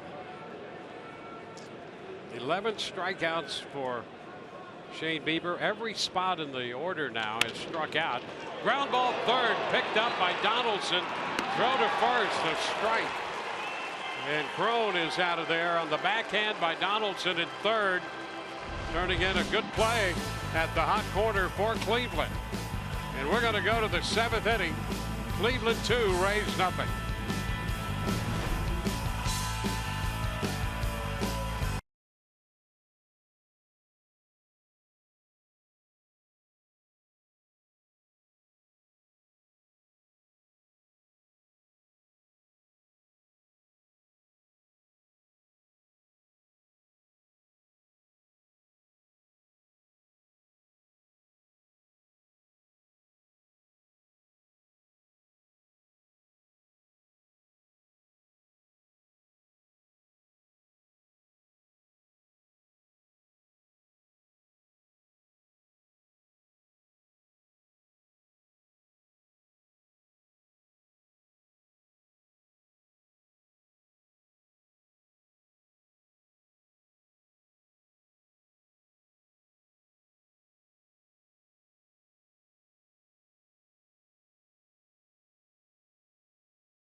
Upton with a 4-hit day at the plate, including his first career grand slam, as the Rays knock off the Boston Red Sox 9-1 here at Tropicana Field. Cabrera chops one down to first. Crone takes care of that unassisted. Second time in a row he has done that. 3 ground ball outs for Cabrera. And Glasnow picks up the first out in the 7th inning with 1 pitch. 85 pitches for Glasnow. They'll face Jason Kipnis with Gomes on deck. Rays keep Nuno up in the bullpen. It's a strike. Glasnow working his way through the Cleveland lineup for the 3rd time. He's given up 2 runs and 6 hits. Throws another strike to Kipnis.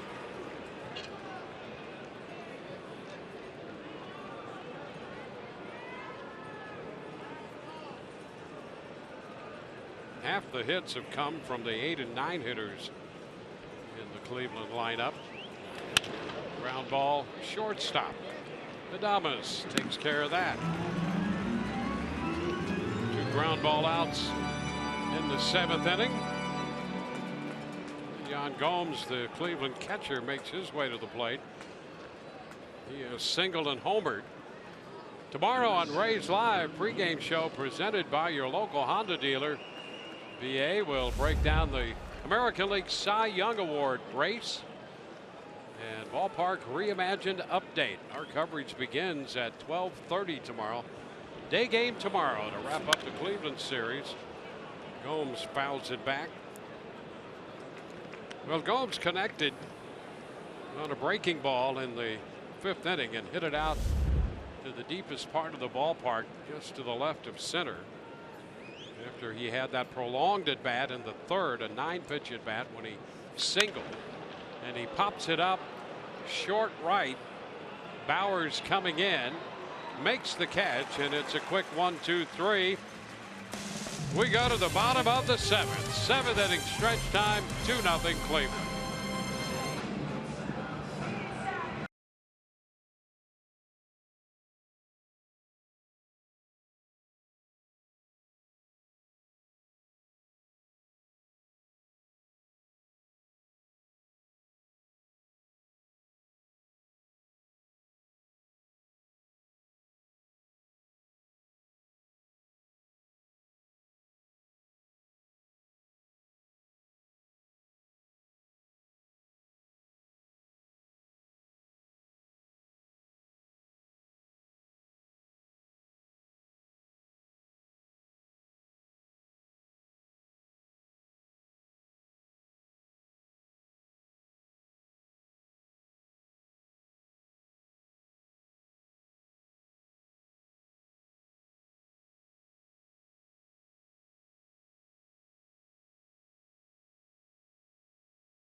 Big reason for that is the work done by Shane Bieber.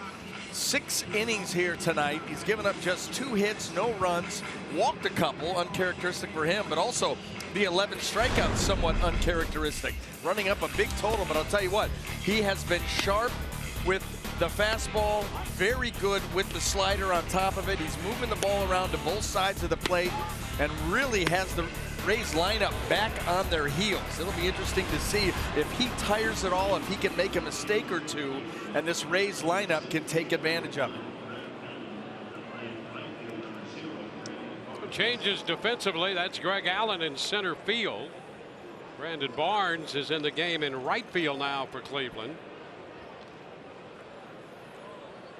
Well, it's a 2-0 ball game, and Joey Wendell set to lead off the bottom of the 7th inning against the right-hander Shane Bieber. And there's a base hit stroked into left center. Into the gap, extra bases. Wendell hustles his way into second with the stand-up double on the first pitch. Well, let's see if that can ignite the Rays offense. A first pitch double into left center.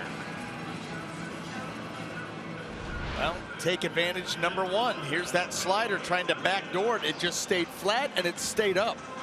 And Joey Wendell wisely does not try to pull that pitch. He shoots the gap in left, and great start here for the Rays in the seventh.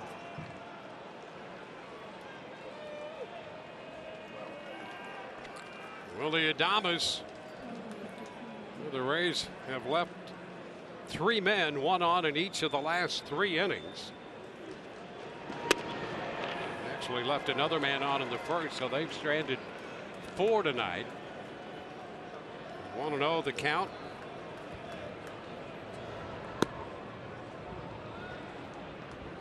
Well, 2 lefties now in the bullpen for the Rays. Adames fouls it back. Alvarado just up for the Rays. We had seen Nunez up before. And now some stirring in the bullpen for Cleveland.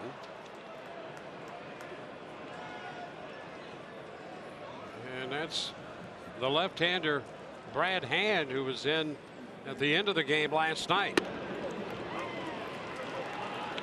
1-2. Well, we've seen Terry Francona not afraid to be aggressive with his bullpen, and where Hand has been the guy getting all the save opportunities as of late, he's also going to use them in the highest of leverage situations, which this very well could turn out to be in a 2-run game.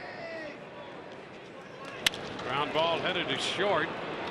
Lindor's throw is to first. Out there. Wendell remaining at second. You got a parade of lefties coming up here, and Brad Hand is nowhere near being ready. When you think about, you got Lau, you got Bowers, Shufo, Malix. Well, that list begins with Brandon Lau, and we've seen that extra carry power he has. 4 home runs for the young infielder, outfielder. At second base tonight. A strikeout and a walk for Lau. And a little late there. Strike 1.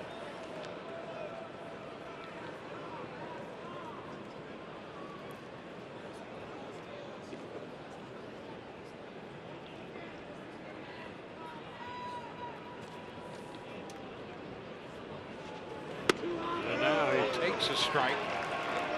And he's down 0-2 just that quickly. The last 2 pitches, that is what Shane Bieber has done to this lineup here tonight.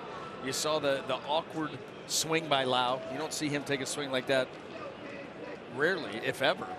You're just kind of caught in between, and then he locks him up with the fastball in. And he pops it into left center field off the breaking ball.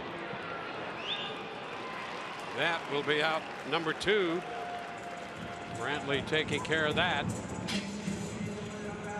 So after the double, the ground out to short, the pop fly to left. Jake Bowers.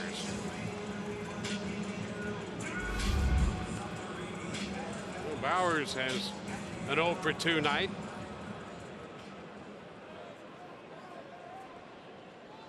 With his 10th home run last night. That's what the Rays could use now. Somebody to pop one with a runner on in this 2-0 game. Pitch inside, 1-0.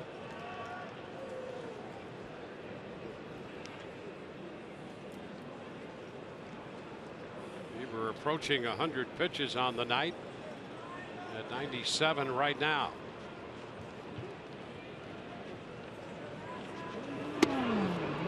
Stayed in just off the plate. 2 balls, no strikes. Orioles got a run in the bottom of the 6th. They trail Oakland 3-1 after 6 in Baltimore. And now a pitch away off the plate. It's 3-0 to Bowers.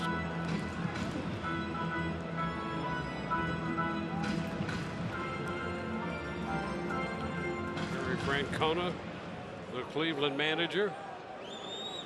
Brad Mills alongside.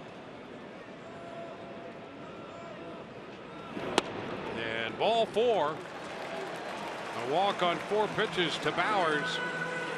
And the Rays have 2 men on, and Francona is going to make a pitching change. Out of the dugout he comes.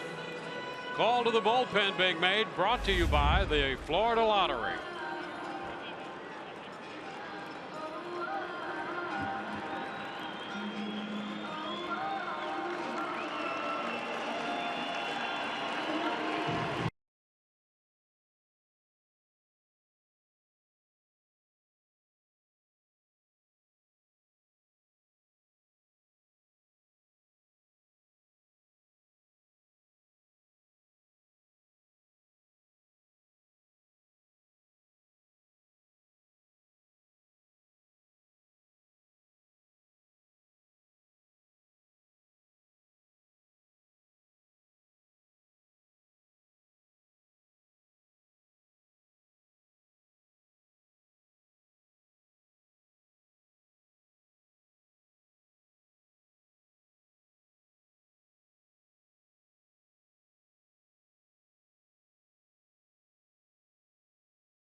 New Monopoly jackpot scratch-offs from the Florida Lottery.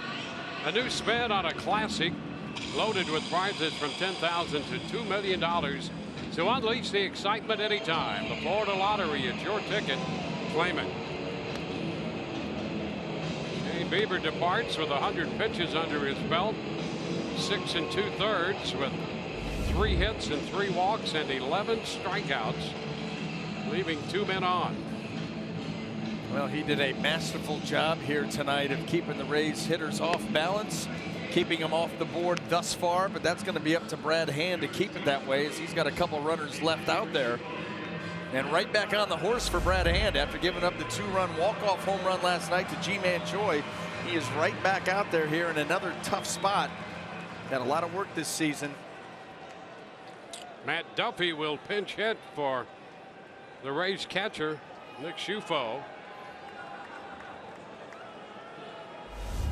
Duffy, who was not in the lineup last night with a little lower back issue and not playing tonight, available to pinch hit, and here he is in the bottom of the 7th.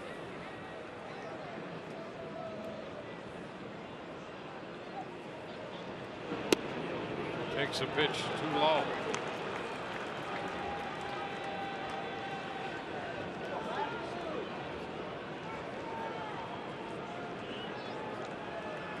Had Wendell open the inning with a double with 2 outs. Bauer has walked.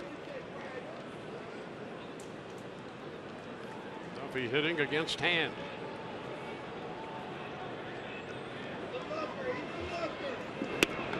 And again a pitch down. 2-0.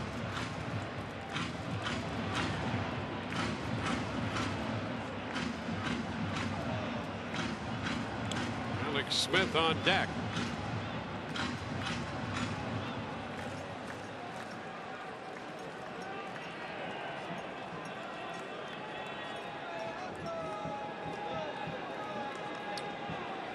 Now the 2-0 on its way. And again, it's low. So 3 misses down. It's 3-0.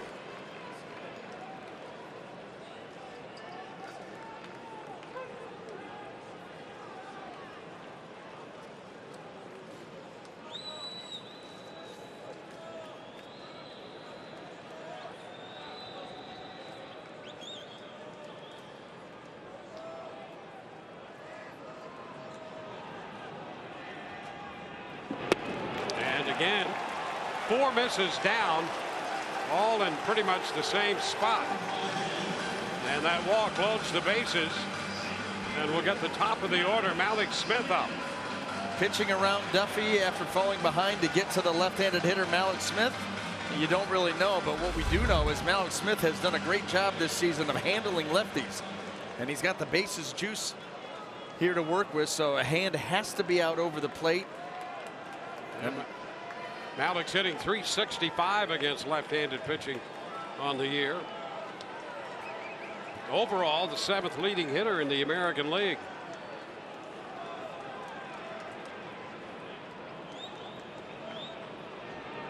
And he takes one wide.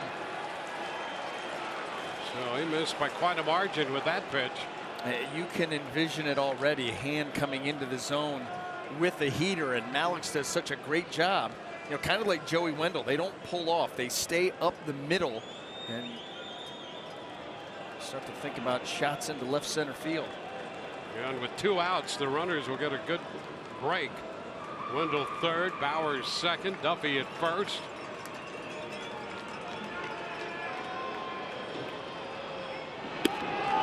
And again down. So 6 straight pitches out of the zone from Brad Hand, and he's going to get a visit from Gomes, his catcher. Tommy Pham is on deck.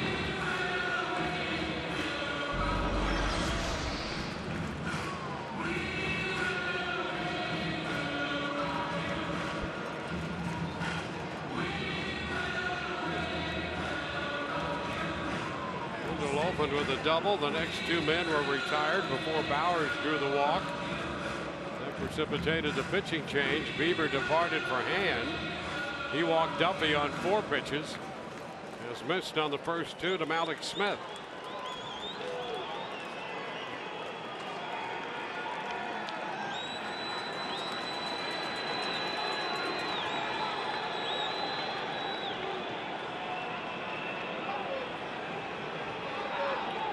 And he misses down and in there. I mean, these misses have not been near misses. 3-0 now to Malik. You wonder about the quick comeback. He comes into the ball game last night, 2 out, 2 strike base hit to right, 94 out over. Choi ends it, and he hasn't even come close to the strike zone since. Carl Willis, the pitching coach, on the phone to the bullpen. A little late now. 3-0. And Alex takes a strike. Didn't have to be. I mean, that's a borderline pitch. Simber making a move down there. What a golden opportunity here for the Rays.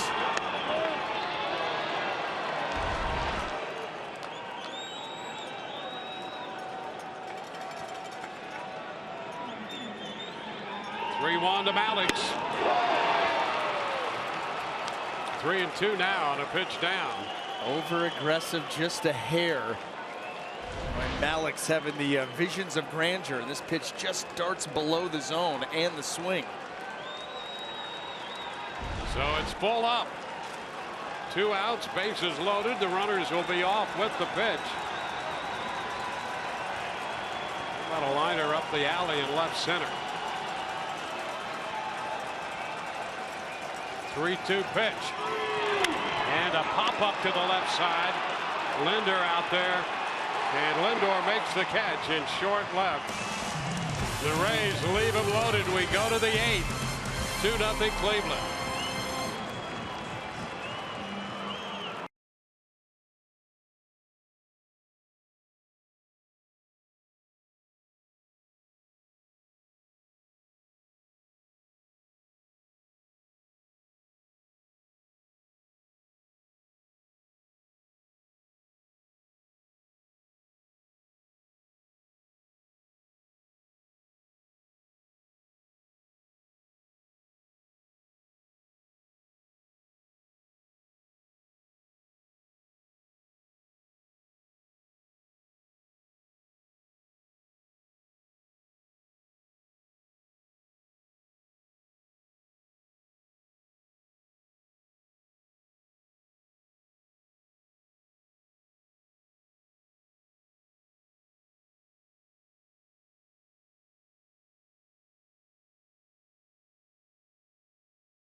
About popping out to short to end the Rays threat in the 7th. We go to the 8th, and Vidal Nuno is on the mound. New battery for the Rays. Nuno on the hill. And Jesus Sucre takes over behind the plate. Lindor leading it off. Foul ball, and the count is 1-1. So tonight for Glasnow, 7 innings of 6-hit 2-run baseball, and Nuno's on for the 12th time. Pop up right side. It's Lau after it. And that is out number 1 here in the 8th. Well, the Rays and Oakland, pivotal 3-game series here at the Trop, has wild card implications and a special ticket offer Saturday and Sunday, all lower level corner seats, just $10. They're regularly $30, a 67% savings. So come out and cheer the Rays this weekend. RaysBaseball.com. That's for the Saturday and Sunday games. Here's first pitch. Brantley takes a strike. Still 3-1. Baltimore trailing Oakland. That game moving into the 8th inning in Baltimore. Ground ball, that's through the open left side. Adames could not get there. Back toward his normal shortstop spot, and Brantley has a hit. Well, everybody was pulled all the way around, and you know, you've got Nuno on the mound. Everything's going to be moving away from Michael Brantley, and he's a smart enough hitter to realize if I try to pull this, it's right into the teeth of the defense. So I'll just stroke it. Don't have to hit it that hard. Just get it going that way, and it's going to find open field. And as Brantley demonstrated, he's one of the hitters in the major leagues certainly capable of doing just that. Yep. He's a good hitter all around. 1-0 the count to Jose Ramirez.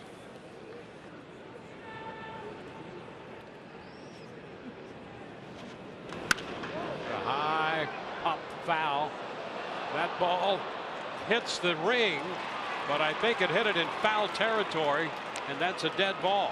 Yeah, way foul. Deflected back into fair territory, but that ball went up and hit the B ring.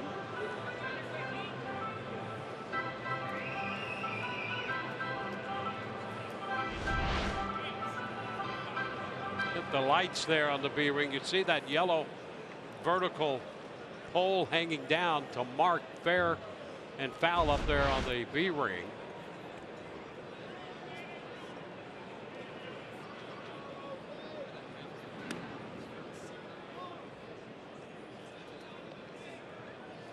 Runner at first is Brantley. Ramirez, a 1-1 count. 1-2.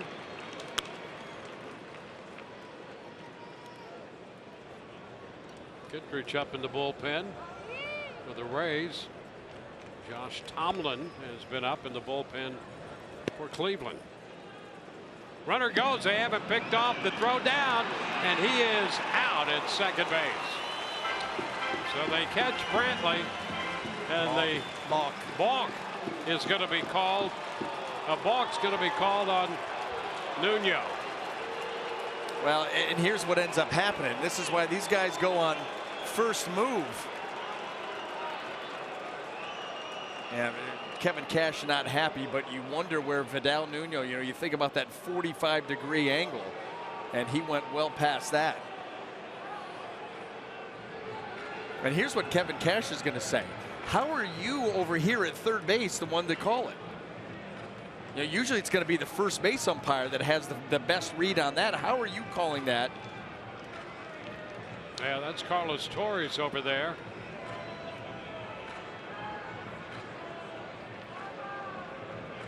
He says of all the guys out there, you might have the worst vantage point.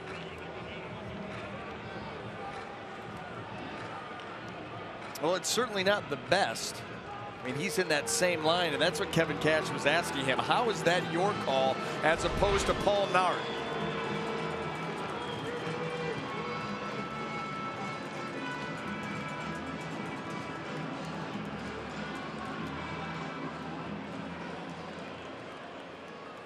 you know, these are always borderline calls. Always, always. But you know what they teach you as a lefty? Okay, he does not cross the plane.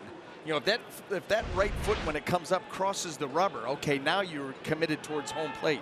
That one right there, what they always told you was, when you come up and you make that throw to first, because it is always pretty close, you make the throw and then you continue the walk towards first base. You don't hold your position. Now the pitch lifted back into left toward the corner. Pham is there to make the catch. And the throw back down the line toward third, so Brantley remains at second after advancing on the balk, and Ramirez is retired. If you stay planted, you allow the umpire then to look down at that foot and then make a determination. Where if you step, throw, and walk off, he doesn't have time to do that. So if it's not a quick call, there'll be no call. Yeah, and Charlie Montoyo is going to make the pitching change, because I think after the little gathering with Mark Carlson, and Kevin went out to make his case to Carlos Torres, I actually think Carlson ejected him from the game. Call to the bullpen brought to you by the Florida Lottery.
Has been ejected by Mark Carlson, and he's made the pitching change. Let's go back to that balk call. Well, the first thing you want to look at, does this right here cross the rubber? And it does not. So that's out. So now you think where he steps, and it was determined, you know, listen, by Torres over there at third base, that he had stepped past that 45-degree angle more towards home plate than to first base, and he's the one that made the call.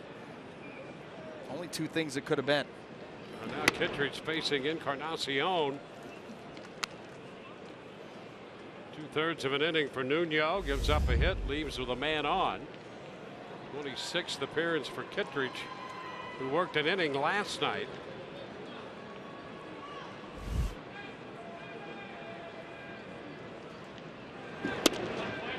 Two 2-0. Things pretty sensitive around here if you can't go out and talk about a balk call. I think that's where baseball does itself a major disservice. You legislate the passion and the gamesmanship right out of the game. Yeah. You know, I mean, Kevin Cash wants to go out there and get an idea from Carlos Torres on how in the world he's the one that makes that call, when clearly Paul Nauert should have the best angle on where Vidal Nuno is stepping. Yeah. He's coming out. Mark Carlson's telling him, you can't step past this line or I'm going to have to run you. I mean, this is absurd. He's like, well, I'm going anyway. Yeah, there was the little kind of half-hearted ejection. I mean, yeah, that's not good. Try to sanitize everything. Yeah, that's not good. It is not good. And ball four, a 4-pitch walk to Encarnacion. So he'll head to first. And you know what? It's not Mark Carlson's fault. Those are the rules. Yeah. The rules have. Yeah, that as we said, Ball calls are always a little shaky, but and you sometimes wonder where they come from. Yeah. Just out of nowhere. And so it gives Cleveland an opportunity here with 2 men on, 2 men out. Josh Donaldson to face Kittredge. Donaldson making his first start in a Cleveland uniform. And he fouls that one back, strike one. I have had my fair share of balk calls made on me, being a lefter, a hander, and you know, having some good amount of attempts over there at first base. And some of the things that the I'll be like, what did I do? Well, you crossed the rubber. Yeah, no, it was a slide step. That's not even possible. Like they would come to you with their own, you know, reasoning behind why they called it, and it's not even remotely true. So sometimes they don't know what they see. Ground ball to short, and the toss to second. That will retire the side. We'll go to the bottom of the 8th, and it's 2-0 Cleveland.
And in the race for the Governor's Cup AAA baseball playoffs, they're in a rain delay in the bottom of the 8th. The Durham Bulls playing all games in Scranton because of Hurricane Florence approaching the coast there in the Carolinas. And right now the Bulls are down 3-2. Rob Refsnyder has a solo home run for the good guys. We'll talk about that and a whole lot more coming up on Rays Live, the post game brought to you by WB Mason.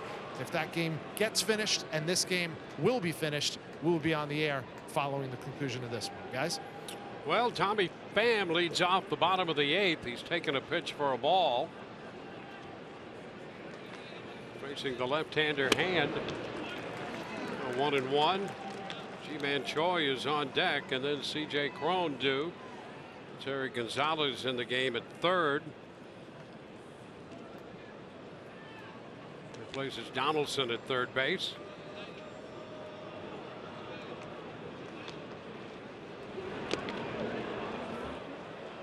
A 2-1 to Pham.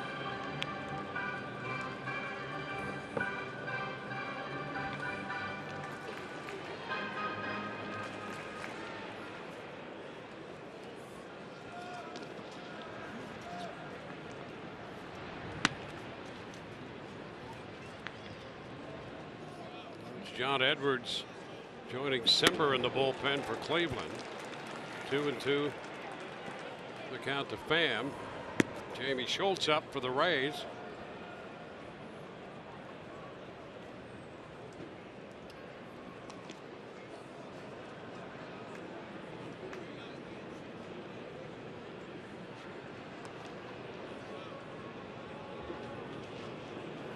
And the 2-2. Pham after the fastball up in the zone. Pham is out on strikes.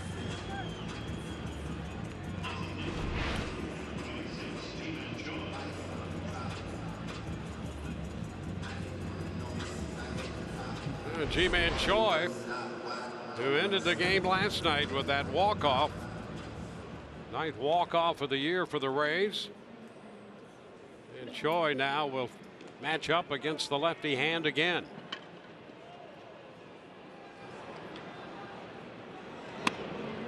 And it's up and in. A 2-0 game. Both runs coming on solo home runs for Cleveland. Yan Gomes in the 5th. Edwin Encarnacion in the 6th.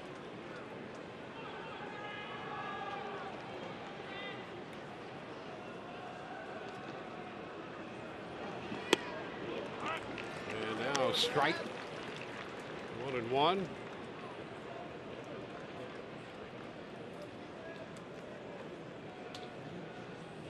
Rays have struck out a dozen times tonight. 11 posted by Bieber and now 1 by Hand.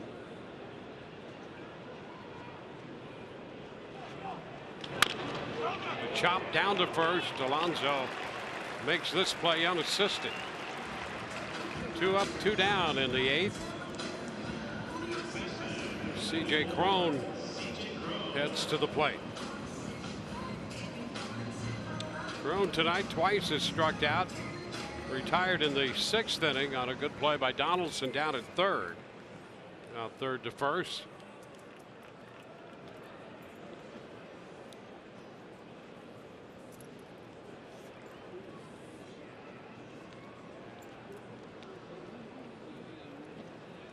The Rays left the bases loaded in the 7th. They're stranded 7 overall tonight. And a strike call to Cron. They left Pham on first base in the 1st. Pham on second base in the 4th inning. Lau at first in the 5th. Choi at first in the 6th. And the bases loaded in the 7th.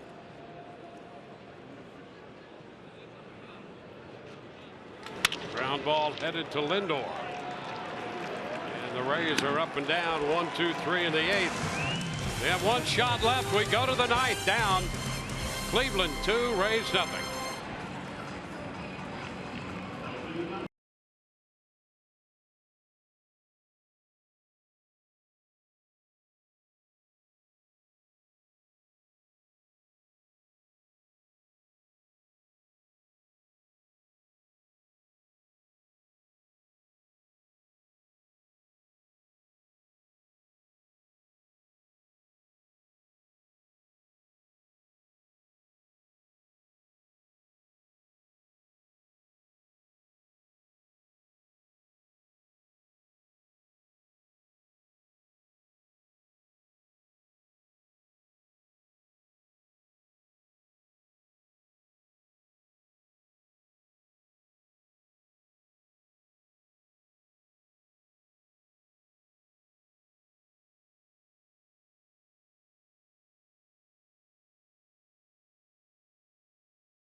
The game.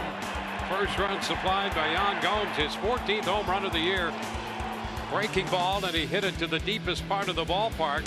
And in the 6th inning, Edwin Encarnacion turned one around, 107.7 off the bat, belting it to left. Second home run he's hit off Glasnow. And that's been the scoring. It's a 2-0 ball game. Headed into the 9th. Jamie Schultz to the hill for the Rays. Glasnow for 7. Pitched well again tonight. Coming off that tough start in Toronto. 2 runs, 6 hits, 7 innings. Nuno for 2/3, Kittredge for 1/3, and now Schultz. Tyler Glasnow matching a career high in innings pitched with the 7 that he went tonight. Couldn't have asked much more. First pitch, Alonso fouls it back.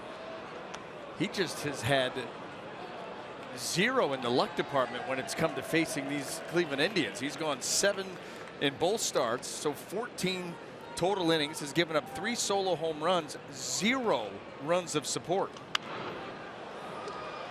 No ball, 2 strikes. You got a look at Cody Allen a moment ago in the bullpen for Cleveland. Here he is. Allen worked an inning last night.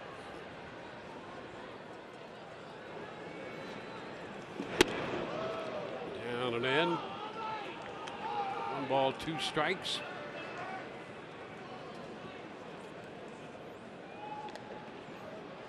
Brandon Barnes is on deck. And a wave and a miss takes care of Alonso. So Schultz picks up the strikeout.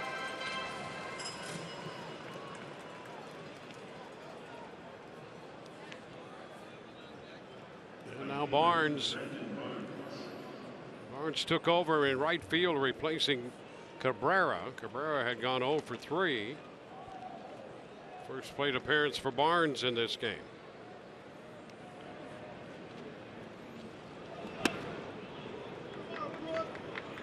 One and 0. Greg Allen is on deck.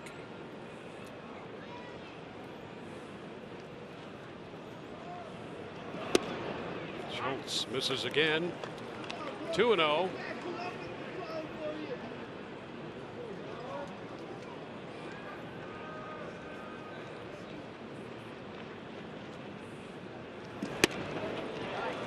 One could not catch up to 95 right there.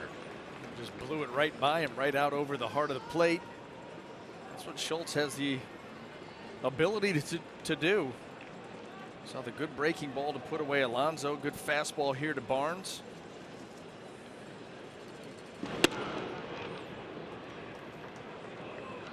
A 2 ball, 2 strike count.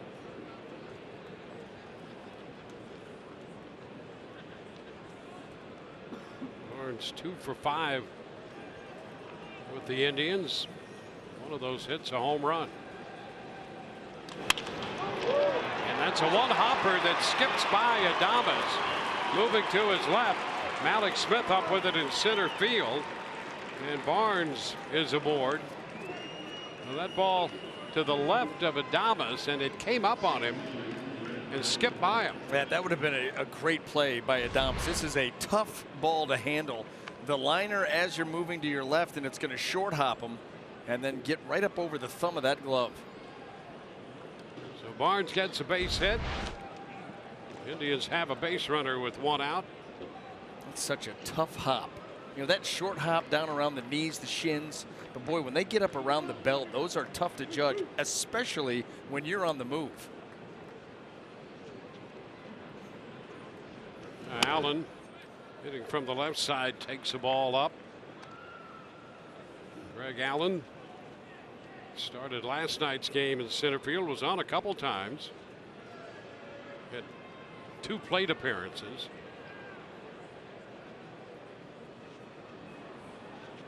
Pitch is wide. He's at the plate for the first time tonight. Schultz has fallen behind 2-0. Allen 238 on the year. Couple of home runs. He has speed.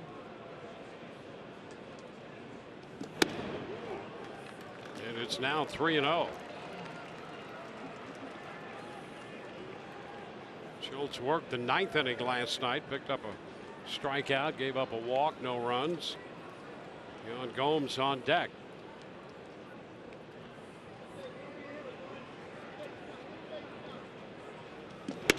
There's a strike. 3-1.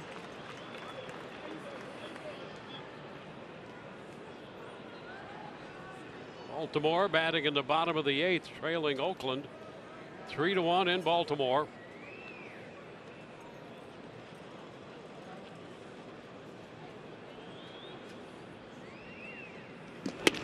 Cut and a miss.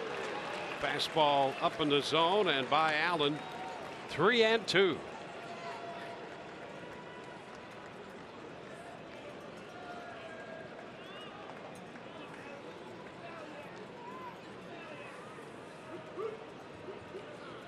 Schultz trying to keep Cleveland off the board here in the ninth. Keep it a 2-0 deficit. Runner on the move, and the pitch is fouled back. So on the full count with 1 out, Barnes breaking off first. Have a moment. Great baseball fan who's been coming to Tropicana Field since 1998. Steve Segaris here celebrating his 91st birthday. Happy birthday. Yeah, great baseball fan, 91 years young, taking this one in against Cleveland. Well, let's give him a comeback to remember again. That would be great. Ball 4 down and in. So Barnes heads to second. Allen walks. I was just going to say, what is not great is a walk in that situation. Hopefully Schultz could come back and find a way to get Allen, but now the walk, 2 runners aboard, 1 out. Kyle Snyder is going to make a visit to the mound. You got to be careful with Yan Gomes. He does have very good power. We've already seen that here tonight.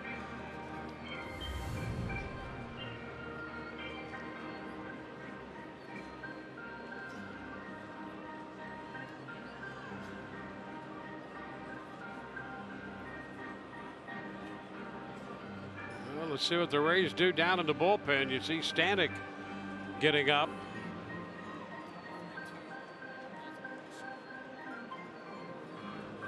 Baltimore's put a run on the board, so that's a 3-2 ball game now. Oakland.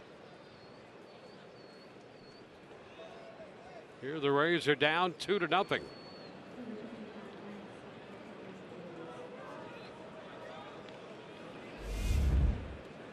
And Yan Gomes 2 for 3 tonight with the long home run to center in the 5th.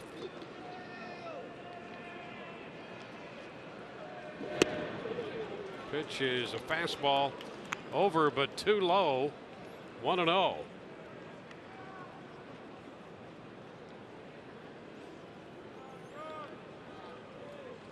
Glass now works 7. Nuno 2/3. Kittredge a 1/3. Schultz on to work the 9th. You got the first man yonder. Alonso struck him out, got ahead of him, and then struck him out swinging. Went 2-2 to Barnes, who singled. Just walked Allen. And a 1-0 count on Gomes. And he lays off that pitch down. 2 balls, no strikes. Top of the order, there's danger in Francisco Lindor.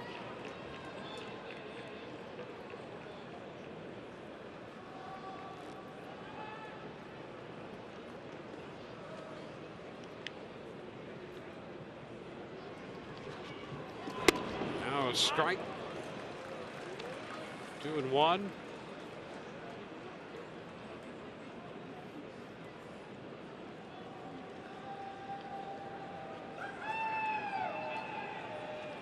Schultz trying to work his way through the top of the 9th, taking his time pitch by pitch. And a chopper toward the middle to second. 1. First, it's not going to be in time. Rays trying to pull off a nice double play, but they get the second out on the force at second. Barnes goes to third. Allen retired, and Gomes reaches on a fielder's choice. So it goes loud to Adames. Got to retreat to his side of the bag and then flip it to the charging Adames, who's going to have to throw on the run. That's another thing that this shift does. It makes for some interesting double play attempts.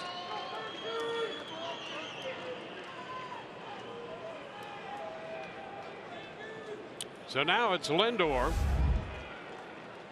There is a single and 4 at bats.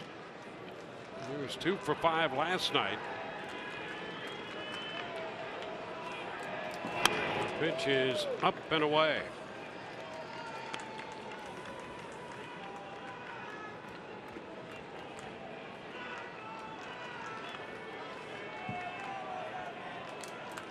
Lindor with 85 runs batted in. Second in the league in hits. and pops it into short left center. Pham will make the call and the catch, and the Rays get out of that. Cleveland strands 2. Rays go to the bottom of the 9th, down by 2.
Here for the Orioles in the bottom of the 8th inning with Jonathan Villar slices one the other way. That's going to bring home a run right there. It's 3-2. He's on first, and then Trey Mancini with a bullet into center field, and here comes Laureano. A nice diving play. Wow, that close. So that game goes to the 9th. This one goes to the bottom of the 9th. The Rays down by 2. They'll have Joey Wendell to lead off against Cody Allen. Wendell has one of the 3 hits collected by the Rays lineup tonight. And he takes the pitch inside. A ball, no strikes. Allen worked the 8th inning last night. Got Wendell on a fly ball to center.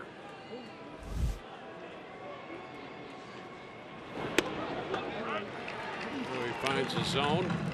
1-1.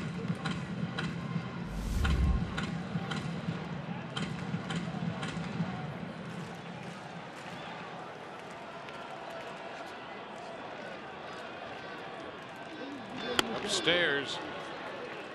Tried the curveball there. Left it up.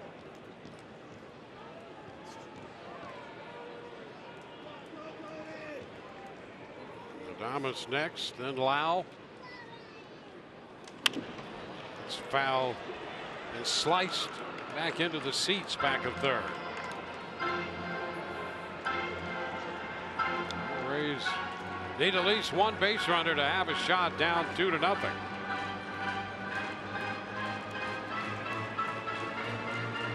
Rays have won 4 in a row overall. 12 straight here at Tropicana Field. Upstairs, a full count. Rays walked it off in the 9th inning last night. Down to their final out. Here, they're down by 2 in the bottom of the 9th. Full count on Wendell. And a ground ball base hit.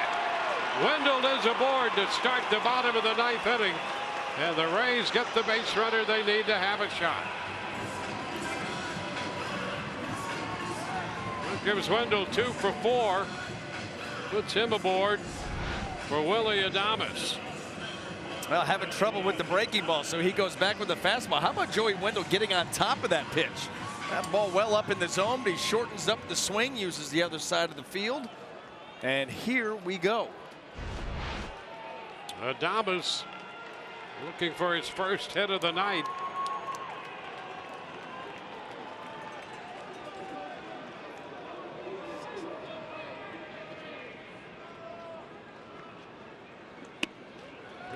Down and away. Started in with a curveball and missed. Well, Cody Allen right now has not been able to find the curveball. Even a couple of them up above the zone. That one right there trying to make the adjustment. He takes it well below the zone. Well, you make him a one-pitch pitcher, and that's going to make it a lot easier on this Rays lineup. 1-0 pitch. And he picks up that inside edge, barely on the corner. With the fastball in there, and it's 1-1.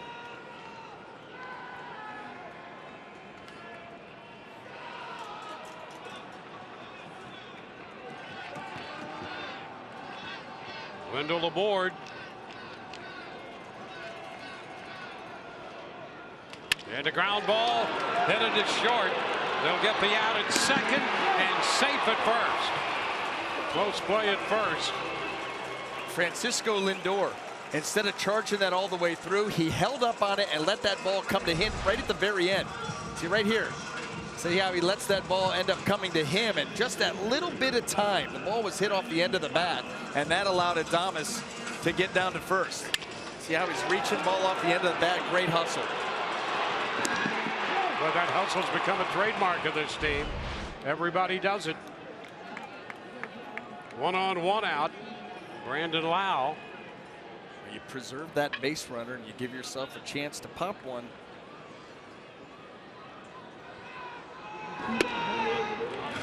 Takes a first pitch breaking ball, and that's on the edge for a strike. Wow, 0 for 2. He walked in the 5th. We've seen him get some great carry on deep fly balls. He has 4 home runs.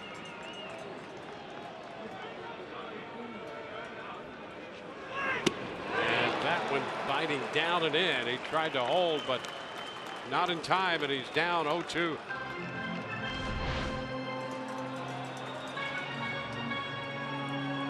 Spin the break, down and in.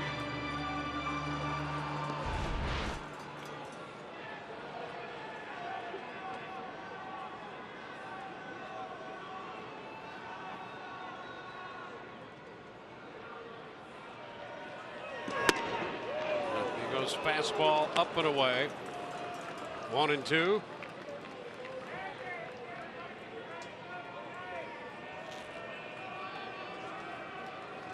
Jake Bauers on deck.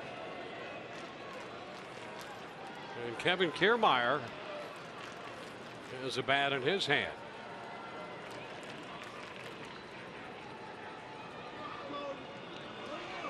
Into the dirt. Blocked there by Gomes. And it's a 2-2 count. Trying to throw the super curve.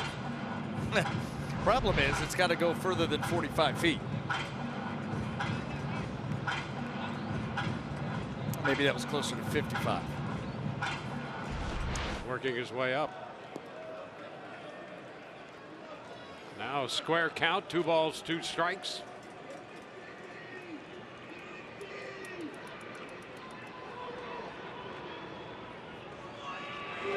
And strike 3 call. Curveball got him, top of the zone. Wow, caught looking. That's the 2nd out here in the 9th. You're just not used to looking for breaking balls at the top of the zone. You see that coming out spinning. It doesn't have a lot of break to it. And you're like, okay, this thing's up. This is not where you're looking for that pitch. And it's able to just graze the top of the zone. So Jake Bauers becomes the hitter.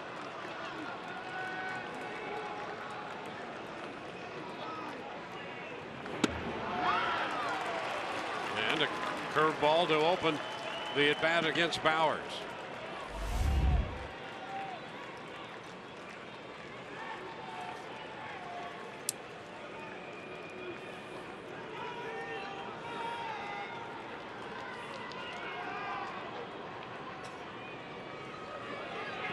And a high fly ball into right.